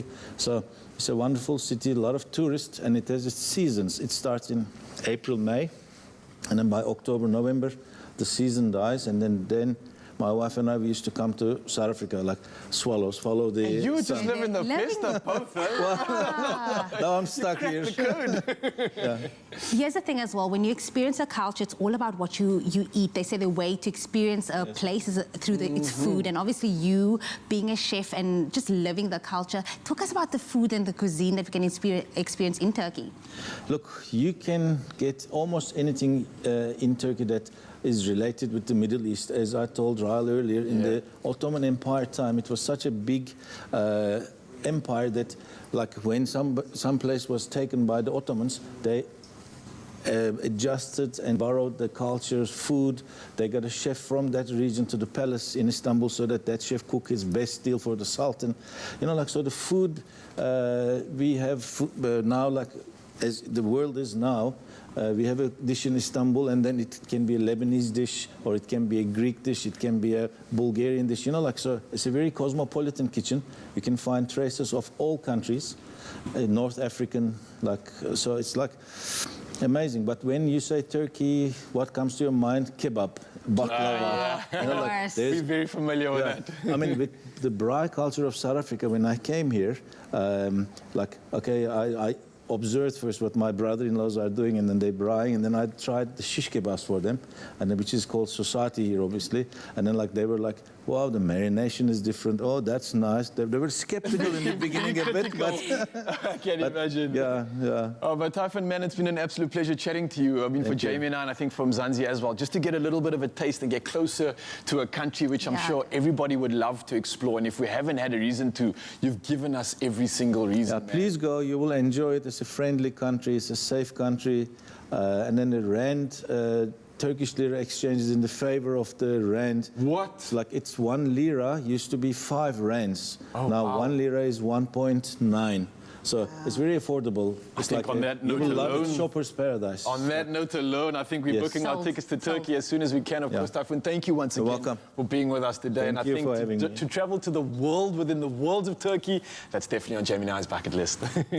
Okay, all right, Carl. Yeah. Carl, come on. I know you've got the vaccine in your pocket there. Okay. Give me the vaccine. I need to book I want to go. a trip to Turkey. I really want to go. All I can say is Inan Yilmaz. What does that mean?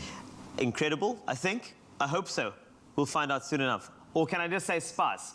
But either way, I know that, you know, Zoe actually went to Cappadocia not too long ago. And all she could talk about was Cappadocia, Cappadocia, Cappadocia. And there's got to be a reason as to why that was the only sort of element of our conversation.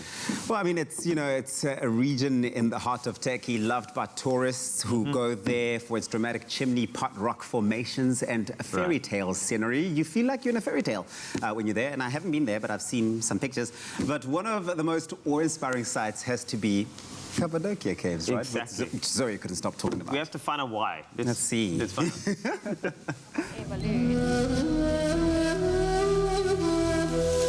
As Zoe's adventure in Turkey continues, she now makes her way to Cappadocia in central Anatolia. Cappadocia is a short 1-hour flight from Istanbul, and within a flash it feels like you've been transported to a different planet. I have never seen architecture or a landscape like that before, and I think that is the whole aesthetic about the Cappadocia architecture, is the caves, the fairy chimneys. The stone is so unique and so different. They're incorporated everywhere, and that's exactly what you see when you enter Cappadocia. Oh wow, I feel like I've been transported to a magical subterranean world. Just looking around at all of the tourists, I can only imagine what life must have been like thousands of years ago. Our guide Mustafa was this beautiful tanned man, and he showed us around. First off, he took us to the iconic fairy chimneys. Millions of years ago, volcanic eruptions blanketed the region with thick ash, which solidified into soft rocks. The chimneys are what's left of that rock after centuries of erosion. What's the story behind the name Fairy Chimneys? It's a legend, of course. First of all, Assyrian merchants, while ruling in Cappadocia about trade, they were traveling with donkey and camel caravans. So when they were here, they were seeing lights in the fairy chimneys in the caves and thought about it. Who can live inside? Only fairies. Okay, let's get it fairy chimney. Woo, looks a little steep. This is a recipe for disaster. I think I'm going to try an easier chimney to climb. Also in Cappadocia is an open-air museum which contains a splendid cluster of rock-cut churches featuring beautiful Byzantine artistry and history. We also paid the Gourmet Open Air Museum a visit. It is a UNESCO World Heritage Site. The churches were carved out by the monks from 900 to 1200 AD and also boasts beautiful frescoes. Everything I saw inside those caves were carved out by hand. To think I was able to see paintings that were painted thousands of years ago, but still look in such pristine condition. I've noticed that the pigmentation on the paintings are well preserved. Because of no windows and no flash and no humidity inside. That's the main object, because in the caves, all the time it's humidity, but in the dark church, no humidity. As you feel. The great thing about this is that many generations to come will also be able to experience what I experienced. This area also has an interesting history. When enemy armies overtook the plains, villagers would find refuge in a fortress, which is the tallest peak in the region, Utsusa Castle. This region served as a thoroughfare between Europe and Asia for traders and armies alike. When danger approached, locals would light a fire on top of that natural rock formation known as Utsusa Castle. This beacon served as a signal to be on alert or go into hiding. The ancient Cappadocians were pretty smart in protecting themselves with tunnels leading to Utsusa Castle for safety, but also by hiding out in underground cities. While fairy chimneys and natural castles dot Cappadocia's landscape, deep beneath these plains lie ancient underground cities. There are around 36 underground cities in Cappadocia. Cemacli is considered one of the widest cities and has been a tourist attraction since 1964. It blew my mind. My first expectation was it's going to be small, we're going to have to crawl the entire way, but in fact I was genuinely surprised to see how big and spacious each room was within the city. Look at this. I'm currently at the crossroads where each of these different tunnels take you to any of the 9 floors in this underground city. It has a capacity for 5,000 people. In keeping with the lifestyle of that time, this underground city even had a subterranean church and a stable. I'm standing in one of the 4 wineries, and to think that the underground city only had 1 kitchen, yet 4 places for wines. Some even lived here for up to 11 months.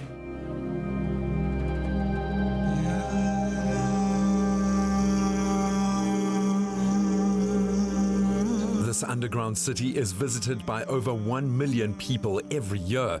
And because there are no original markings or inscriptions, Cemacli still holds some mysteries. It is so big, I can now understand how 5,000 people managed to stay down there. I spent a good hour there and I was ready to see some sunlight again. Back above ground, staying in Cappadocia means experiencing very interesting accommodation in the area that gives a taste of local life. Accommodation in Cappadocia is really exciting. I'm staying in the beautiful Yunak Evlery Hotel, where the most unique thing about the rooms are that there are caves carved out from the rock. It took 4 years to restore the 19th century Greek mansion, 7 cave houses and 40 cave rooms that date back to the 5th and 6th centuries, which make up the hotel property. Cappadocia is an incredible place. To think that the cave started out as a place of education, with the scholars actually living inside them. For me, this has also been an educational experience as well as a breathtaking one, something I hope you get to experience too.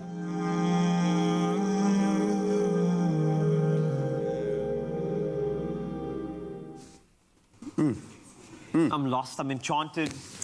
There's no doubt that Cappadocia has some incredible sights, but for the most captivating view of the region, it's all in all its glory.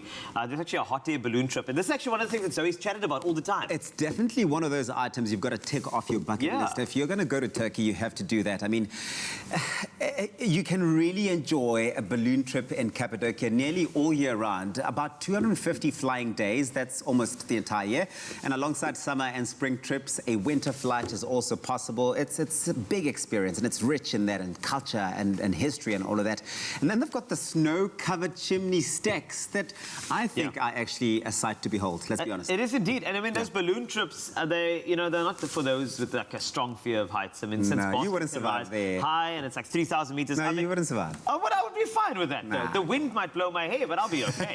And you actually can travel up to speeds of about 20 kilometers per hour. So literally, it's majestic, it's beautiful. And I get why Zoe, in that week in Cappadocia, could actually, one day she said, instead of call Cappadocia, she called me that. So wow, that is fantastic. Well, stay tuned, because we still have incredible Turkish performances, recipes as well coming your way as we continue to explore and experience and express all of the incredible stuff that Turkey has to offer. Spa.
you're still locked on your Feel Good Breakfast Show. As you can see, Rala is still learning the dance moves. Is it working? Is it working? It's not. Well, we're giving more time to practice. Here is the news headlines with Uncle Tabsy. Lots of time to practice indeed, but right now, time for us to take a look at those news headlines just after 8 o'clock. The relocation of the Transnet National Port Authority's head office to Ngqura Port in the Nelson Mandela Bay Metro in the Eastern Cape has started. The head office is moving to the 255 million rand Emendi building at the port. And some 400 staff members from the Port Authority's offices in Johannesburg and Durban will move to the province to work in the new head office. The acting general manager of the Port Authority, Phyllis Feto, says that the move will bring job creation and economic growth. Staying in South Africa, the new development bank of the BRICS group of nations, the NDB, has approved a second loan of 14.5 billion rand to the government to fight the COVID-19 pandemic. The bank said that the loan would support the government of South Africa in its efforts to contain the economic fallout of the pandemic and start economic recovery. BRICS member states, Brazil, Russia, India, China and South Africa set up the NDB to mobilize funds for infrastructure and development projects in their own countries and other developing nations. In international news, a Kenya judge ruled yesterday against the closure of 2 refugee camps hosting several 100,000 refugees, mainly from neighboring Somalia. The Dadaab and Kakuma refugee camps in northern Kenya together host more than 410,000 people. A fortnight ago, the country's interior minister announced the government's intention to shut the camps, and the court ruling now blocks the closure for 30 days, which means that the case involving plans to close the camps will be back in the courtroom in a month. And what began as an attempt to repair the tense EU-Turkey relations turned into a diplomatic spat that has been dubbed Suffogate. This as European Commission President Ursula von der Leyen was left standing because of a lack of chairs in Ankara. Neither Turkey's President Recep Tayyip Erdogan nor von der Leyen's EU colleague Charles Michel came out of that entire situation looking good. They took their seats in 2 gilded Ottoman-style chairs while the Commission President was left standing and clearly vented her displeasure. She eventually sat down on a sofa. Meanwhile, Turkey has rubbished claims of a sexist snub. And next, he fled conflict in the DRC and now teaches children music. Amisi Mubale has always loved music and he grew up in the Democratic Republic of Congo, the DRC, but it was only after he came to South Africa as a refugee that he finally had a chance to learn the piano. He's presently a trained piano teacher and devotes his life to affording children the opportunity he never had. And when conflict flared in the DRC, he fled to South Africa at the age of 26. Amisi couldn't speak English and worked as a car guard at shopping centers in Joburg for 7 years. And in 2008, he heard of the Outreach Foundation, which offers education to residents of Hillbrow out in Joburg. And he eagerly began learning piano, shutting doors as it was. And of course, assisted by the foundation, Amisi started studying piano through UNISA. And in 2018, he earned a teaching diploma in piano. Presently, he's a teacher at the Outreach Foundation, and every Saturday, without fail, he teaches children in Joburg's Lawrenceville and Bertram's areas. And Amisi humbly states, and I quote, "These kids are also from immigrant parents. I come from the same situation. I feel I can help. I didn't have this opportunity growing up." What a truly inspiring story. And that's a final look at the news for this morning. Here's a final look at what's happening in sports with Carl.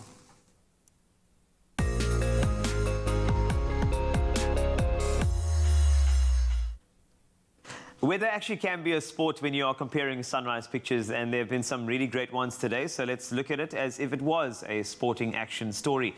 So Brian Smith came around the outside with picturesque image of overlooking the Karoo, and that was the first of the day. Definitely a score and 3 points there for him. Kajal Pillay from Pietermaritzburg then shared this blue skyline showing the sun rising over the area for 3 points. Matludi Mhludza, who shared this silhouetted image of the sun rising in the distance, another win over there. And last but certainly not least, Tulani Mbenya from Khayelitsha shared this cloudy sunrise with the sun peeking through that cloud cover.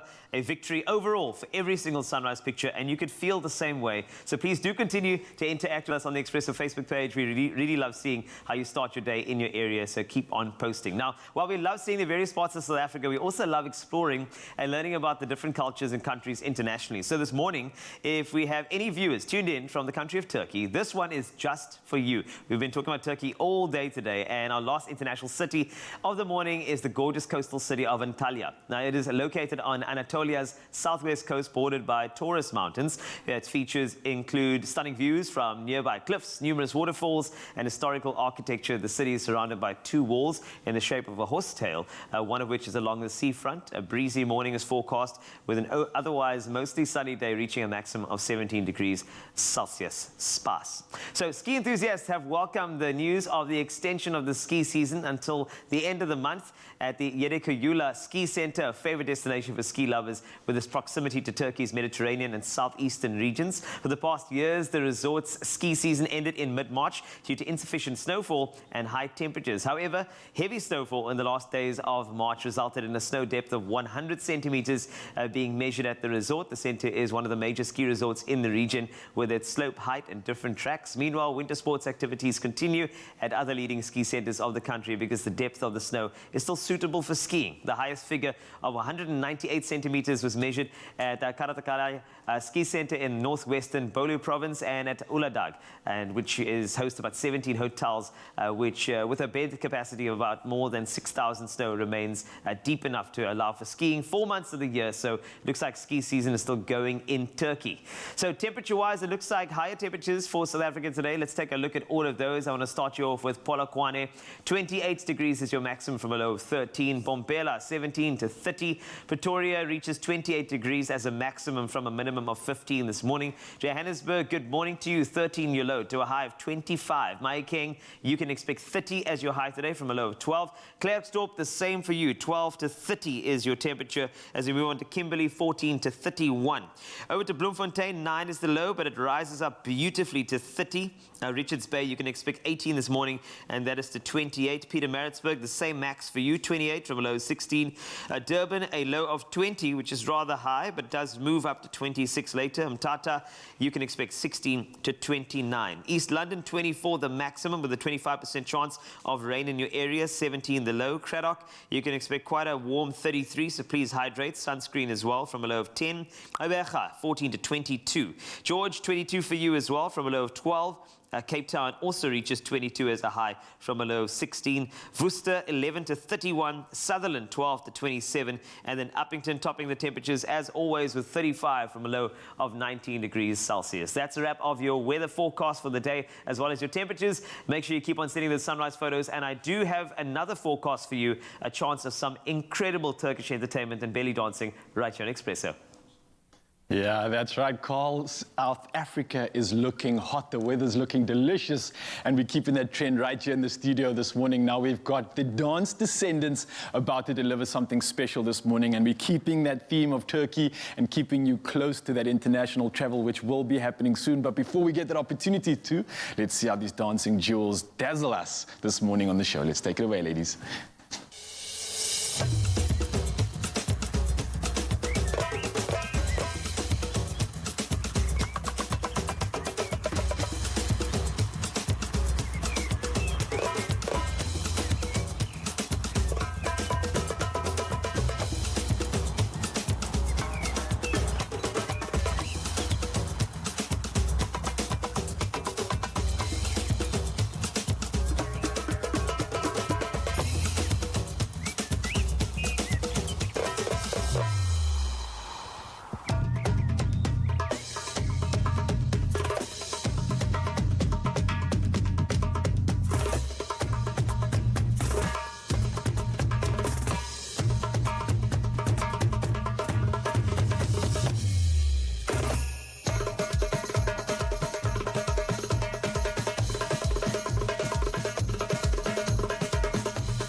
yes. Inspired, taken all the way to Turkey. And you can clearly see how these dancers have been impressing all over the world, and they come right here to share that Turkey with us. I can't thank you enough, and I can't thank you, Mzansi, for joining us on our Turkey Sensation. Here's to you, Mzansi. Get 50% off the attorney bond registration fee plus 5,000 Rand cashback on your approved home loan. Dial *120 *001 *123 hash to find out how much you qualify for.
It's my feel-good breakfast show.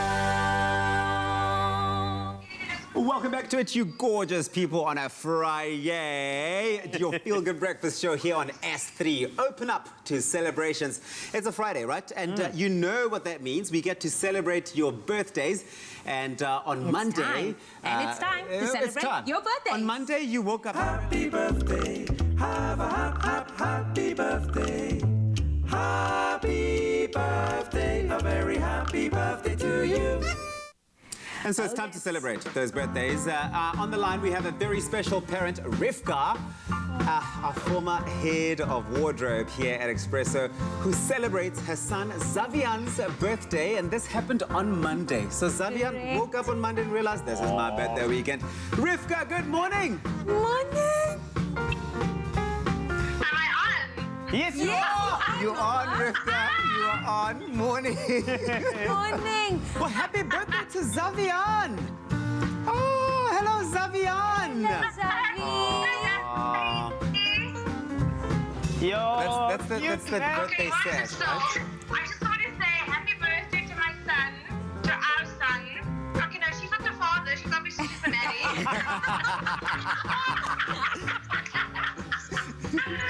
His father's asleep. I love it. I love it. So what did you do to celebrate? We love you very much. And how did you celebrate, Rivka? It's the commotion of birthdays. The commotion of birthdays. No, it's fine. We just want to say we love you. That's all. It's fine. And happy birthday to Zavi. Thank you very much. We miss you. We miss you too. Well, happy birthday to Zavian. And so you can hear all of that birthday cheer taking place in that house. Oh, what a cutie. Yeah, I actually heard him say call. That's fantastic. You're welcome. And you know what? We asked you to send in your best birthday dance videos to celebrate yourself or a loved one, or perhaps somebody close to you. And I mean, you delivered proper today. I just want to say you're going through to the next round based on this. Take a look. It's my birthday. Hey, go on, yes. Okay. Okay, Debbie. Yo, hi, Bo. Oh, Debbie with the moves. Come on, Debbie. Go. Corinne. It's the footwork. Corinne's, no, yeah, 100%. Also on the tiles as well. There's a risk of hurting your toe, but she went on. But That's going the best. tile by tile. Yeah. Oh, here we go. Oh, oh, Kiera. See, when you have a shorts like that, you must. Hey, Chica. Ayibi, come on, Kiera. Yes. Oh, yes. You guys are the best high people. Oh, Monica, come on, mama. With a moon bag and everything in the back attack. Just. Right. Well done, Monica. There you see. She's got so this much one. That was a smile. TikTok video right there. As the footwork. Oh, nunkanyiso. So cool. In a parking lot as well. So swag, yeah. Smooth. Don't worry about the cars. Smooth. No. You get run over, that's fine. That's fine. I mean, At least you're looking good. Here we go. Whoa! You see, this is something Tabiso's footwork would look like. If he had to celebrate a birthday, right here. The This best is you. dancers. Siyabonga. Oh. Dada, Abafana, the boys. That's definitely, that's your footwork. I picture him on his birthday doing that. Siyabonga. It's what I do. It's what I do. All right, so you know we love you and you send these amazing videos and you inspire us to do those dance moves as well. But this week our favorite video was, shall we do a drum roll? We should do a drum roll. Here we go. Kinsanim Chopeni! Yeah. Yes, and it's, you know, I got a video here to show you. It could give you some more inspiration for a Friday dance. Take a look at this.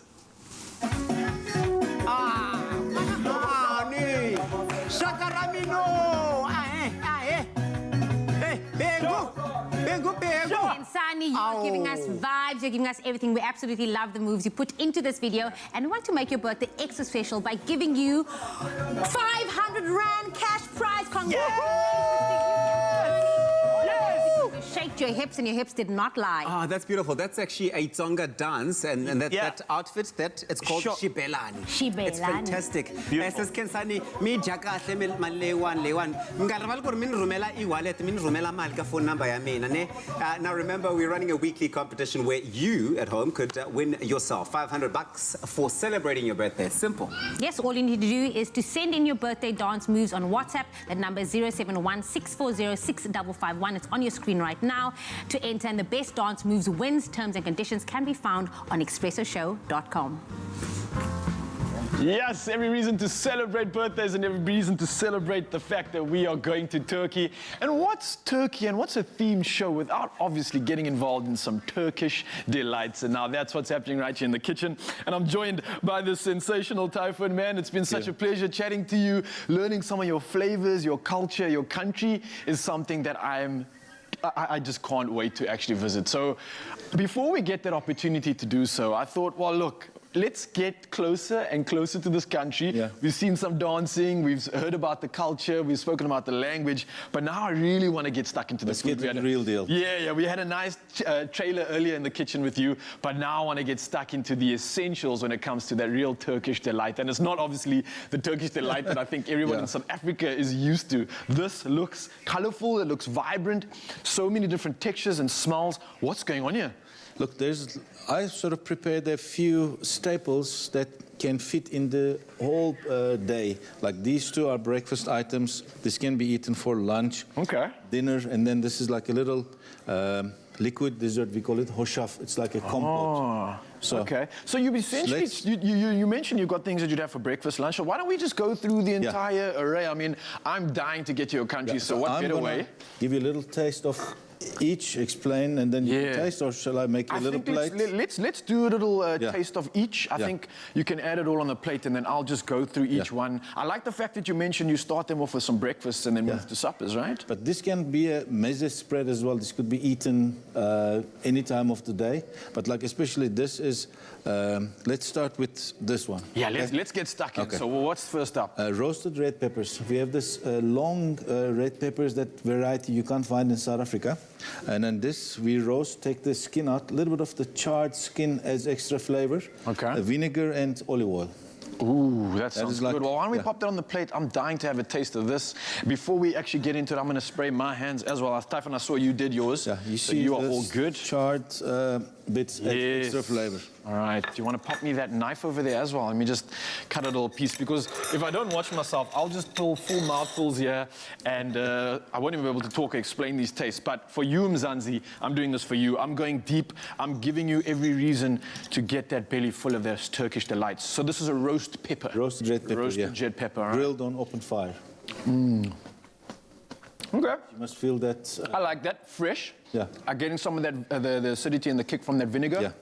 This is something that I would even possibly throw on a burger or something. I mean, sure. With the meat, this is a nice pairing. Almost like it's been pickled. Yeah, nice side dish. Yes, that olive oil and vinegar gives a bit of a pickled aspect. I like that, yeah. Right. A sweetness, sourness to it. This is similar to a jalapeno in a way, a little bit, no? Yeah, the fleshiness of it maybe, but like this is a sort of a long red and a fat pepper with a big flesh. Well, one thing I can say, it's good, Zanzi, it's good. What's next? What's next? We don't have lots of time, so let's get stuck into this. This is mujver, baby marrow fritters. Baby marrow fritters. How did you say that? Mujver. Mujver.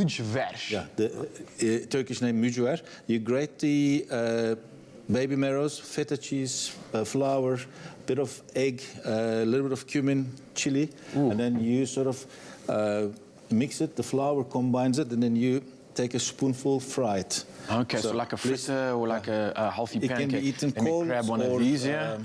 Lukewarm. I'm being spoiled here, by the way, man. Enjoy. I'm so appreciative of this. To have an authentic man all the way from Turkey come here and wine and dine you, your wife's going to be upset.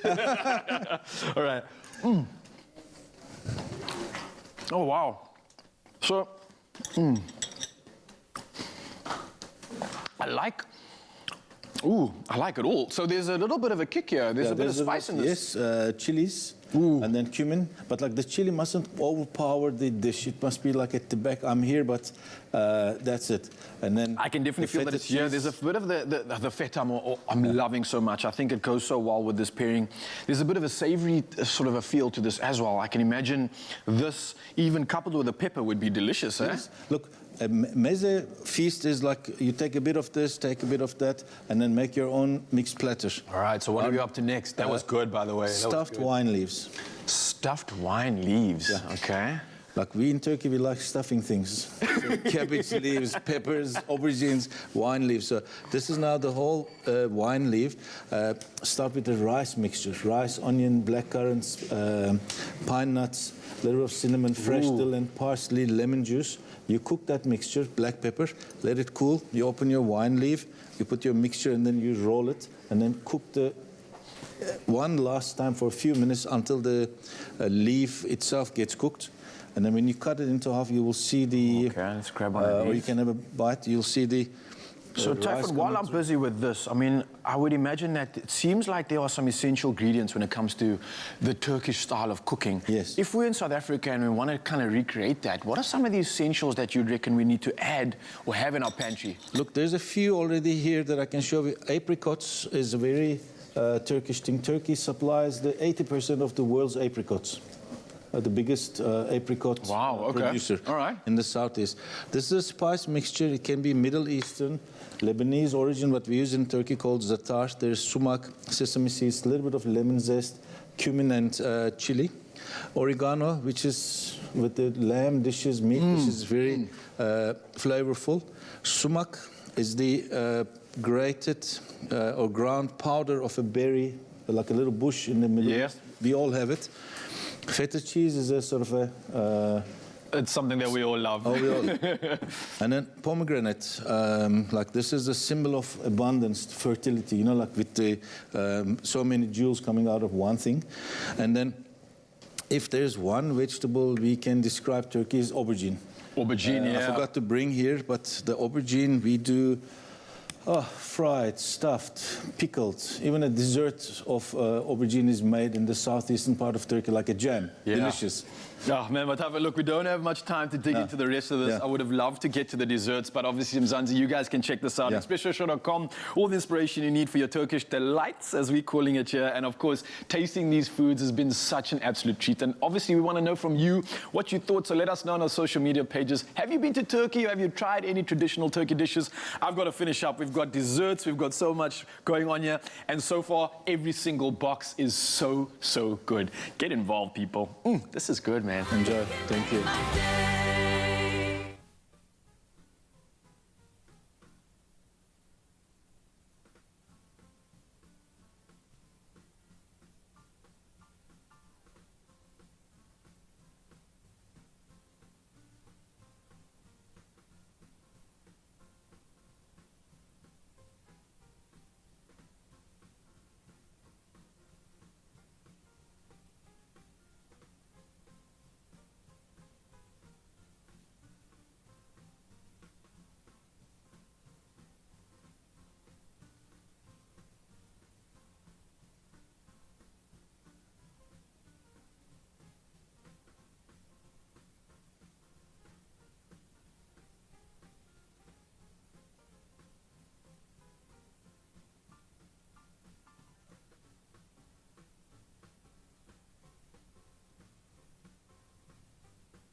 Welcome back, and thank you for staying right there with Expresso here on SABC3. Now, the thing is, your Feel Good Breakfast Show, we are doing a journey into Turkey, as you know, and S3 has invited us to open up to a new perspective through world-class entertainment, and last night saw the South African debut of a popular Turkish telenovela, The Red Room, based in a psychiatrist's office with narratives inspired by real-life experiences, and its audiences in Turkey enthralled, and is set to do the same right here in Mzansi. So joining us to share more about what we can look forward to from the series is its lead, who plays the Doctor, Binur Kaya.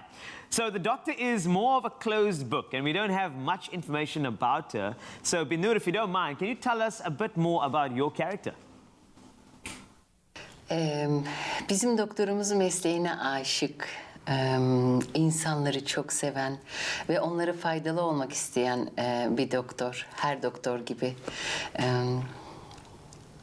Kendinden çok insanları düşünen, kendi derdinden çok onların dertlerini dert edinen, bir sorunu çözmeden peşini bırakmayan bir doktor.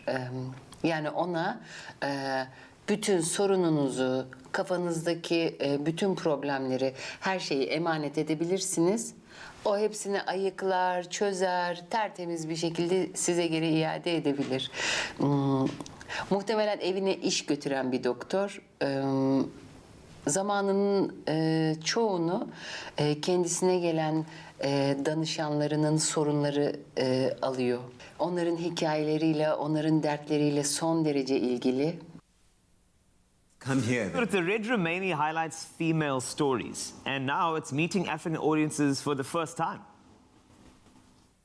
O kadar mutluyum, o kadar sevindim ki bu haberi alınca. Çünkü biz bu işe şifa niyetiyle çıktık. Herkesin temennisi buydu. Bir kişiye bile olsa, 1000 kişiye bile olsa seyreden insanların şifa bulması. O yüzden de bunun, yani bu şifanın böyle yayılıyor olması çok çok çok mutluluk verici. Umarım büyük bir zevkle izler Güney Afrika'daki dostlarımız, seyircilerimiz. Biz bunun için çok mutluyuz. And we are excited too, and we cannot wait to give it a watch as well. And I know one thing about being a part of the series, Binur, is the fact that you can get it traveled all over the world and now in South Africa. So how do you feel about being a part of the Red Room? Ayrıcalıklı ve özel hissettiriyor. Ayrıca biraz önce dediğim gibi bu işe şifa niyetiyle çıktığımız için bu yola böyle bir şeye vesile olmak da çok büyük mutluluk veriyor. Çok güzel, harika, özel oyuncularla çalışma şansı, çalışma imkanı buldum bu işte. Bu çok büyük bir zenginlik. Yani bütün ekibimiz, yönetmenimiz, senaristimiz, yani çalışan herkes, bu işin içindeki herkes bence bu ayrıcalıktan nasiplenmiş oluyor. İnsana gurur veren bir iş yapıyoruz bence. En önemlisi de şifaya vesile oluyoruz. Seyreden herkese, buluşacağımız herkese çok teşekkür ederim. Binur, thank you so much for answering all those questions. We are looking forward to the brand new series, and you don't want to miss this gripping and intense drama. It is called The Red Room, and you can catch it every Thursday and Friday at 6:30 p.m. and open up with S3. Hepimizin hayatında kimselere anlatamadığımız şeyler vardır. Onları öyle gerilere kaldırıp saklarız ki kendimiz bile unuturuz. Ama bazen o unuttuk sandıklarımız bir anda hatırlatır kendini bize. Inspired by real life stories. Yargılama. İşte o gece dayak başladı. Bir daha da hiç bitmedi. Bunların geçmişte kalması gerekmiyor muydu?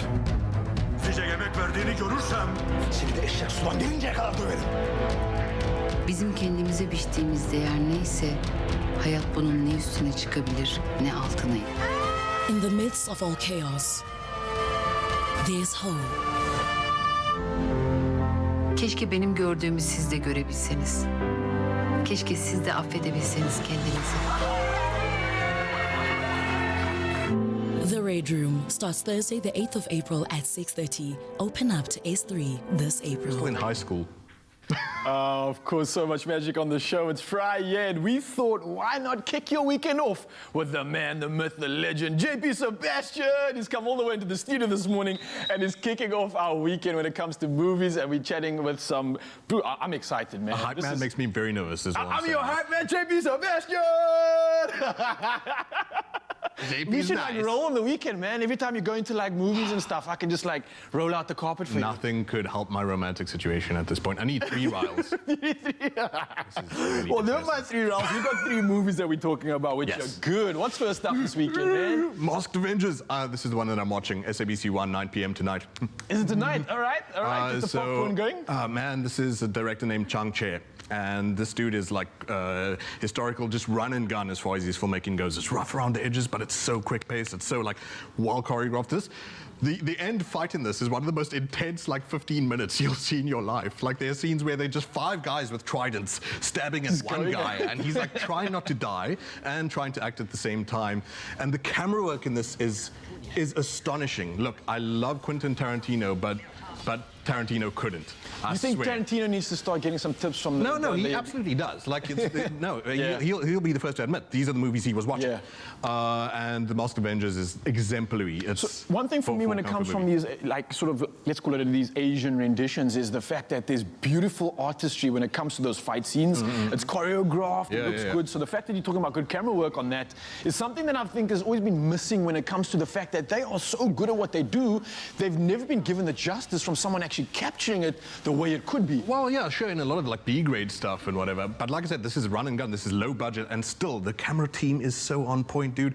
Because what you got to understand is if the thing's moving with each punch and each kick, and then panning from one fight happening over here to another fight happening over there, whooping at the exact time in that that same scene. The camera person is also a martial artist. The camera person is also like a out there recording, kung fu master, and is no doubt sweating and bleeding to do it. But look, this one is like actually very similar to Kill Bill. You've got one dude who's trying to escape a gang that he no longer wants to be a part of. He wants to repent for his sins of being an assassin, sort of similar to Uma Thurman's kind of thing. So we see what Tarantino was watching. He has to go back and round it all off. But let's move on. Let's move on to something a little bit more prominent, a little bit more popular. Of course, a lot of us have seen this, but there's every single reason to do it again. Black Panther, Chadwick Boseman, the late legend himself. What do you have to say maybe about especially this one? now, because obviously we've got the Oscars coming up, and both Daniel Kaluuya, who is and both obviously Chadwick Boseman have been nominated and have been cleaning up at a lot of the awards that we've seen thus far. I don't need to introduce Black Panther to anyone, do I? I don't think so, it was really like such a phenomenon for people. Obviously, partly because it was the first black superhero for the Marvel universe. It opened up Africa's inspiration. Young kids all over the world thought they could definitely become a superhero again. How many people were doing this? I was doing it, man. I was going out in the clubs dancing. I thought I was part of Wakanda, shouting Wakanda forever. But again, another great point to mention is the fact that you can see Chadwick and his variation and the range in his character coming from his recent nomination now to this. You really now get to see the man's talent. And he could just dial it in and be like a muscle dude and whatever, but he was so like heartfelt in this as well. Brought an interesting sort of like texture to a character that usually should just be like, oh, you're in neon spandex, that's the job done kind of thing. Man. But he was so effective in Black Panther. What an incredible actor he was. One thing that you'd appreciate, by the way, is that the director, just because you're into fitness and kicking butt and all that kind of stuff, director was Ryan Coogler, who previously did Creed. When he found that the energy was low during fight scenes, he'd pull an actor aside and say, come, let's go fight. And the director would box Chadwick Boseman. Go hand to hand. Wow, well, I've seen Creed, and those fight scenes were intense, so I think this is going to be everything to go by. But last but not least, man, we've got something special coming through here, Terminator Genesis. And this is a bit of a mind twister from all the sagas that we've seen from Terminator. I want to untwist you real quick. Sorry, just by the way, please untwist me. Black Panther, by the way, is SABC 3 at 7:30 p.m. on Sunday, and this one will be happening on SABC 1 at 9 p.m. on Sunday. Ryle back double balls. During the break, like his mind was unspooling because he was thinking about the time travel. He seriously, I'm sure, sits at home with his like quantum physics tomes and just drives himself mad because this movie was hard to follow. Yeah. Right? Like the whole jumping back to 1984, finding young Arnold Schwarzenegger with old Arnold Schwarzenegger, who's now like dad figure to Sarah Connor, who must be... Yeah, man. But do you think if you didn't know anything about Terminator, you'd get this movie? No. But like, who cares? Look, you've got a dude jumping from car to car. He's got knives for hands. What do you want? And the legend to Chivago? Do you want Schindler's List? They didn't have guys with knives for hands. What kind of cheap movies are those? Of course, man. And any reason to see Arnold, of course, the legend himself, obviously donning the things and doing the things that he does. But JP, man, it's always a pleasure chatting to you. Thank you for coming down on a Friday and sharing the magic with Mzansi, getting our weekend set off, and obviously getting the schedule locked in. So Friday night tonight's the first one, and we've got a double bill coming through on Sunday evening. You've got every reason to get the popcorn going and get your Friday pumped. Hype.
Oral Medic alleviates mouth ulcer pain in seconds.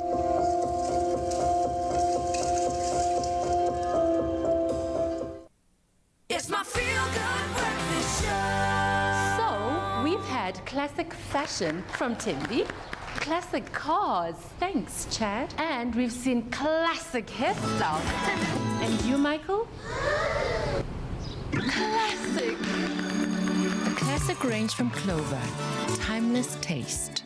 Made with love by Clover. I love being in the kitchen. Your Feel Good Breakfast Show always gives you the best ideas for your cooking experience. And we're exploring the Turkish way of life on your Feel Good Breakfast Show today. And, you know, a classic dish, often popular as an appetizer for afternoon tea or a light lunch, is something called Turkish, now correct me if I'm wrong in the pronunciation, chef, sigara borek. Correct. Is it correct? Thank you. Yes. It's simply pastry rolled up with a delicious feta filling and then baked or fried. And Chef Typhoon shows us how quickly it comes together. Chef, it has been an honor to have you here. Same here for me. Thank you. It really has. And I mean, you have a cookbook as well, which is just fantastic for inspiration for Turkish cuisine. But this one, it's nice, it's easy, and it's light. Very easy, yeah. And then what you do is get your filo pastry prepared like this. Okay. A bit of melted. All right, cool. And I'm using the Clover Classic, which is so versatile. You can use it for cooking and baking, and I think it's just got the smoothness to it that's going to work well for your recipe. Yeah, it adds also flavor to the dish. Indeed it does. So this is, I mean, I love filo pastry. It's a layering of it. There's something very special about it. I think it's just, it's so nice because of the texture. You bite into it after it's cooked down and the softness of whatever filling you put in there. I love the contrast of textures. Is that the same for this type of dish? Yes, there will be a crunch. You can either fry this, shallow fry, or you can bake it in the oven. I think we're going to bake it today, which is great. A healthier option. One tip, working with filo pastry, cover it with a damp cloth. It dries out quickly. So we sort of 3 layers. Okay, so you did 3 layers. Is this your base, Chef? Yeah, that is the pastry itself. So what we do is we put the mixture. And your mixture, you've included some feta in there? Feta cheese, egg, chopped parsley, chopped spring onions, black pepper, and salt. Nice. And now what we do is we sort of roll it like a cigar, hence the name, sigara börek. Sigara borek? Sigara börek, yeah. Oh, there we go. So we roll it like this. And I see you have a method there. So you roll and then you fold in and so that continue rolling. When you bake or cook, the filling doesn't escape. Oh, that's brilliant. And then what we do is... Another brush. Lastly... Clover Classic. Clover Classic, and then... Beautiful. Sealed with a kiss. So that's a sigara. Sigara borek, yeah. And it's simple. Bake that. You want to go and try one? I would love to. I mean, so I could do. Yeah, you do that. This is a dip. Is that correct? Yeah, that's a dip. Something simple that we're going to use here. What do we have in the bowl at the moment, Chef? A yogurt, plain yogurt. A few drops of lemon. Okay, juice. no problem. And then that's the professional touch. You don't want the Oh, seeds yes, to go in. yes, chef. And then chop parsley. Very simple. And in we go. Nicely And that's mixed. it, eh? Yeah. That's it. Oh, that's the dip. That's the dip. Tasty. You can add chili peppers in it, other things in it. But I was going to ask you about that, about the filling. So I want to do a traditional, but sometimes you want to add some spice. Yeah. I love the fusion. Let's just say South can do African that. cuisine and Turkish cuisine coming together. Could you do something to the filling as well to change it up a bit? You can do mincemeat, for example, if you want. Lovely. Yeah, you can fry that or bake it again. Yes. Like similar that we made with that pide. Okay. Or you can put like cubed meat, chicken. Yes. Anything you want. Oh, that's great. And Yeah. I love it. I mean, it's something so simple. And it's nice for a party snack as well. You know, something easy to put on. Exactly. You bring it hot, people enjoy it. You put it on the table, it disappears the same minute. So I'd love to try one. The great magic of TV is that we have some that we've cooked already. I'm going around, chef. Excuse me. I'm going to go and grab one of these beautiful things over here. Sigara borek. I'm bringing it to my dip. I'm going to actually use my dip over here, if you don't mind. And I'm going to give it a taste. So the microphone's right here. there you go. That's what we want to hear. That crashing sound. Thank you so much. You're welcome. Thank you. I love it. In fact, we have a recap for you while I chew this down. ExpressoShow.com if you want to get the recipe. It's gorgeous. Take a look.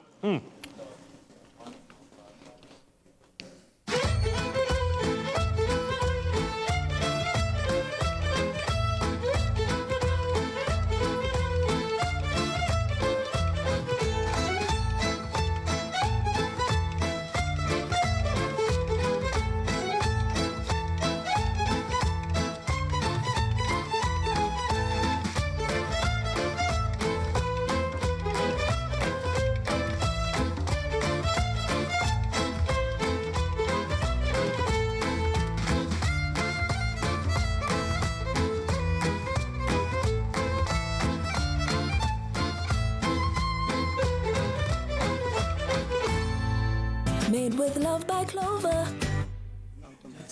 What's a Friday without the Friday dance? And of course, they are no strangers to the Expresso studio. And every time these fine dancers hit the stage, they always bring all the heat and all the flames, all the way from Mitchell's Plain. It's Devolution Dance Fam. And I have Shamir with me this morning. So good to have you guys back with us. Thank you so much. We are privileged to be here. Thank you so much. So we are very excited for today to perform at Expresso once again for our third time. So yeah, thank you, man. I know you guys are doing a lot of work. We're going to get into that chat a bit later on, but I want you guys to perform for the Expresso fam. So bring the Devolution Dance Fam. I'm going to grab the mic and take it away.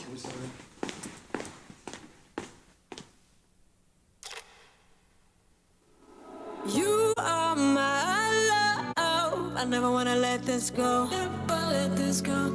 Never let this go. My sunshine and my rainbow. Everything that the sky would hold. Yeah. I love you. It is how I feel. It is how I feel. I love you. It is how I feel. It is how I feel. I just need to love somebody. Yeah. I just need to love somebody. Body. I just need to love somebody. Yeah. I just need to love somebody. Body.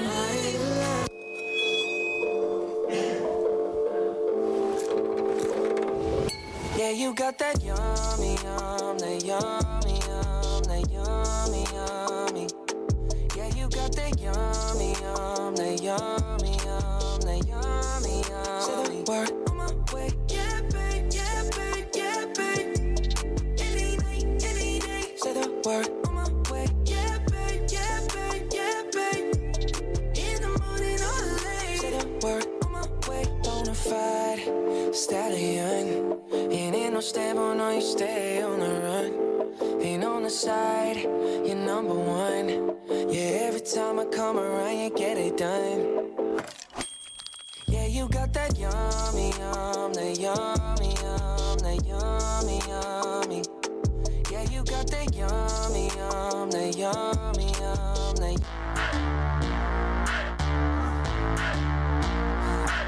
Young star, welcome to Cape Town.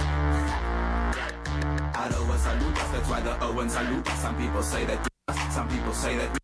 And I salutas, salutas, salutas, salutas, salutas. Arroba salutas, that's why the oven salutas. Some people say that, some people say that you do. And I salutas, salutas, salutas, salutas, salutas.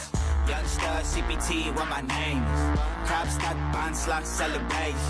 CA, I'm a crazy Arabian. District number 6, Cape Town and Malaysian. Got married to the game, inevitable Pacific. Taking over the Cape like I'm Jan van Riebeek. War with the Buddhas, feeling like Anglo. Staying on the ball like the pirates from Orlando. White gin Texas, white gin Gachi. Hey, cause she buy a prati. Scarlet my grasses, stick it to the party. Nickname Yati. I'm a bottom man, she got the bomb like Sarki. I see the bam bams got the buskin'. You could be my queen like Elizabeth. Yes, I in every competition there's a loser and a winner. Beef is a waste of my time. Bonita. When they see us, they salute us.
It's my feel-good breakfast show.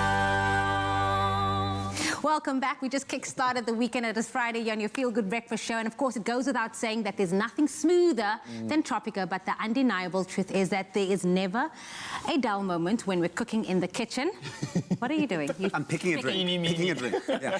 Well, our smooth moment of the week has to be when during the culinary hotline, Clem demonstrated what happens when you cook a cold steak.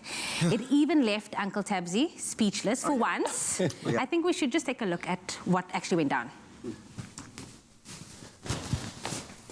Check this one out. Okay, so the trick about cooking a steak and to get it extremely tender is to actually take it out the fridge before you cook it. Let it come to room temperature as much as possible, okay? And I've got a good demonstration of what happens when you cook a cold steak. Okay. All right.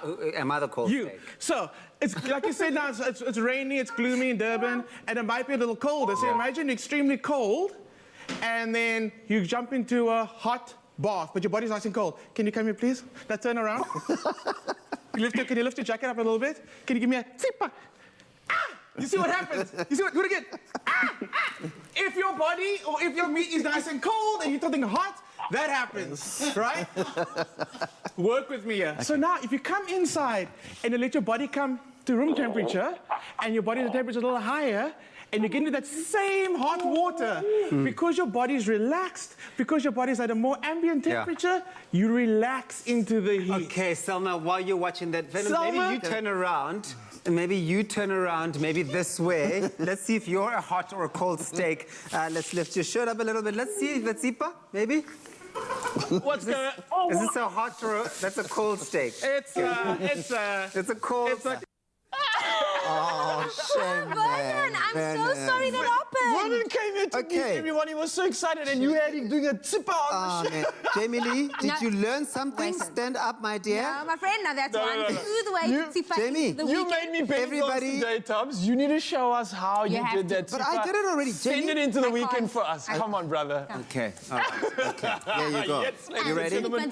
If you want to check your steak. Yes. Yes! Ah, that steak is cooking! It's ridiculous, but it works. And it's one way to obviously send yourself, and a smooth way to send yourself into the weekend with that beautiful tipper, my friend. Yeah, I think that the lesson of this week is that if you're planning to cook a steak this weekend, let it get to room temperature before you cook it, so that you have a smooth result. And you've seen the test. Tell us what your smooth moments have been this week. There have been many, obviously. And if there were any not so smooth moments we want to hear, at least you can take that and have a smooth weekend with your favorite tropical. Cheers. Hi, Cheers. hi, man. Hi. I know.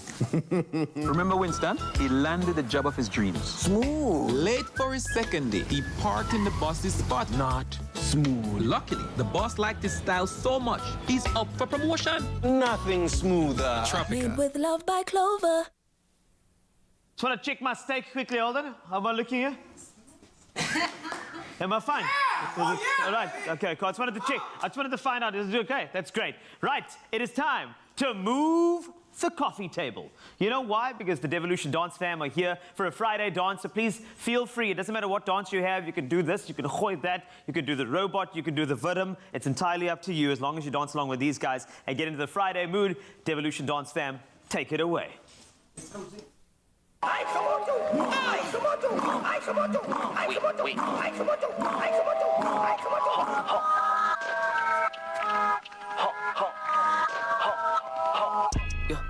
Area,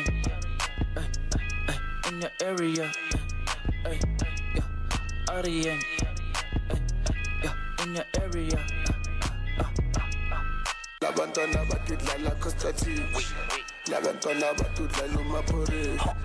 La ventana batut la rikiri. Tikezi, alagash. Area, in your area, area,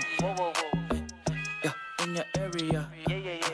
Ooh, that boy got one hit, gonna here's another one. You can blame it on my skin, shawty in my DM, son. Pull up with the cam chair, out of young, we in the game. Summer tour, we in the rain, life will never be the same. I'ma talk about these homies, cause is whack.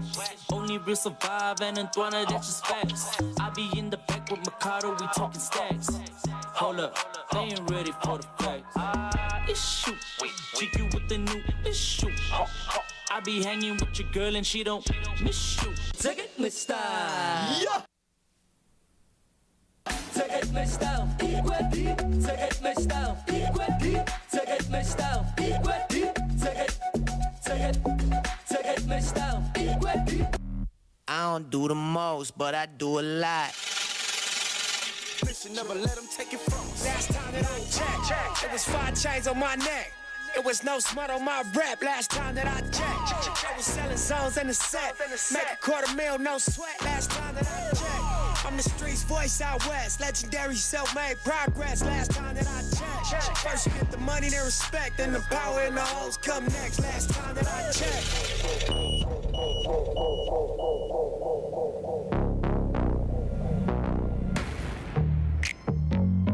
Nails, hair, hips, heels, ass, fat, lips, real. I've had a little bit too much. All of the people start to rush. But that easy twist of dance, can't buy my drink, I'm in. Where all my keys, I lost my phone. What's going on? I love this record, baby, but I can't see straight anymore. Keep it cool, what's the name of the song? I can't remember, but it's alright, just damn, you'll be okay. Gotta do nothing, just damn. It's that record, baby. Gotta do nothing, just damn, you'll be okay. Damn. Wish I. Yes! Oh, yes! Oh, yes! Oh, yes! Coming to you! Yes! Yes! Yes, Devolution Dance Fam. They are here. You guys have been absolutely superior and amazing. The pride of Mitchell's Plain. We loved having you on. It's really cool. Bring all the dancers in, all of you guys, everybody. I want to know everybody to come through because we are now a crew. Yeah. You understand? We are a crew now. The Devolution Dance Fam. And the best idea to make sure that you wrap up, the thing is, if the coffee table is moved already, we should continue dancing. I'm just saying, it should be important. Yeah. Can we bring the dance back in? Also, I need to bring my people with me, my dance crew is there as well. My dance crew. Come here, my dance crew. Here we go. In your area. In your area. Yes.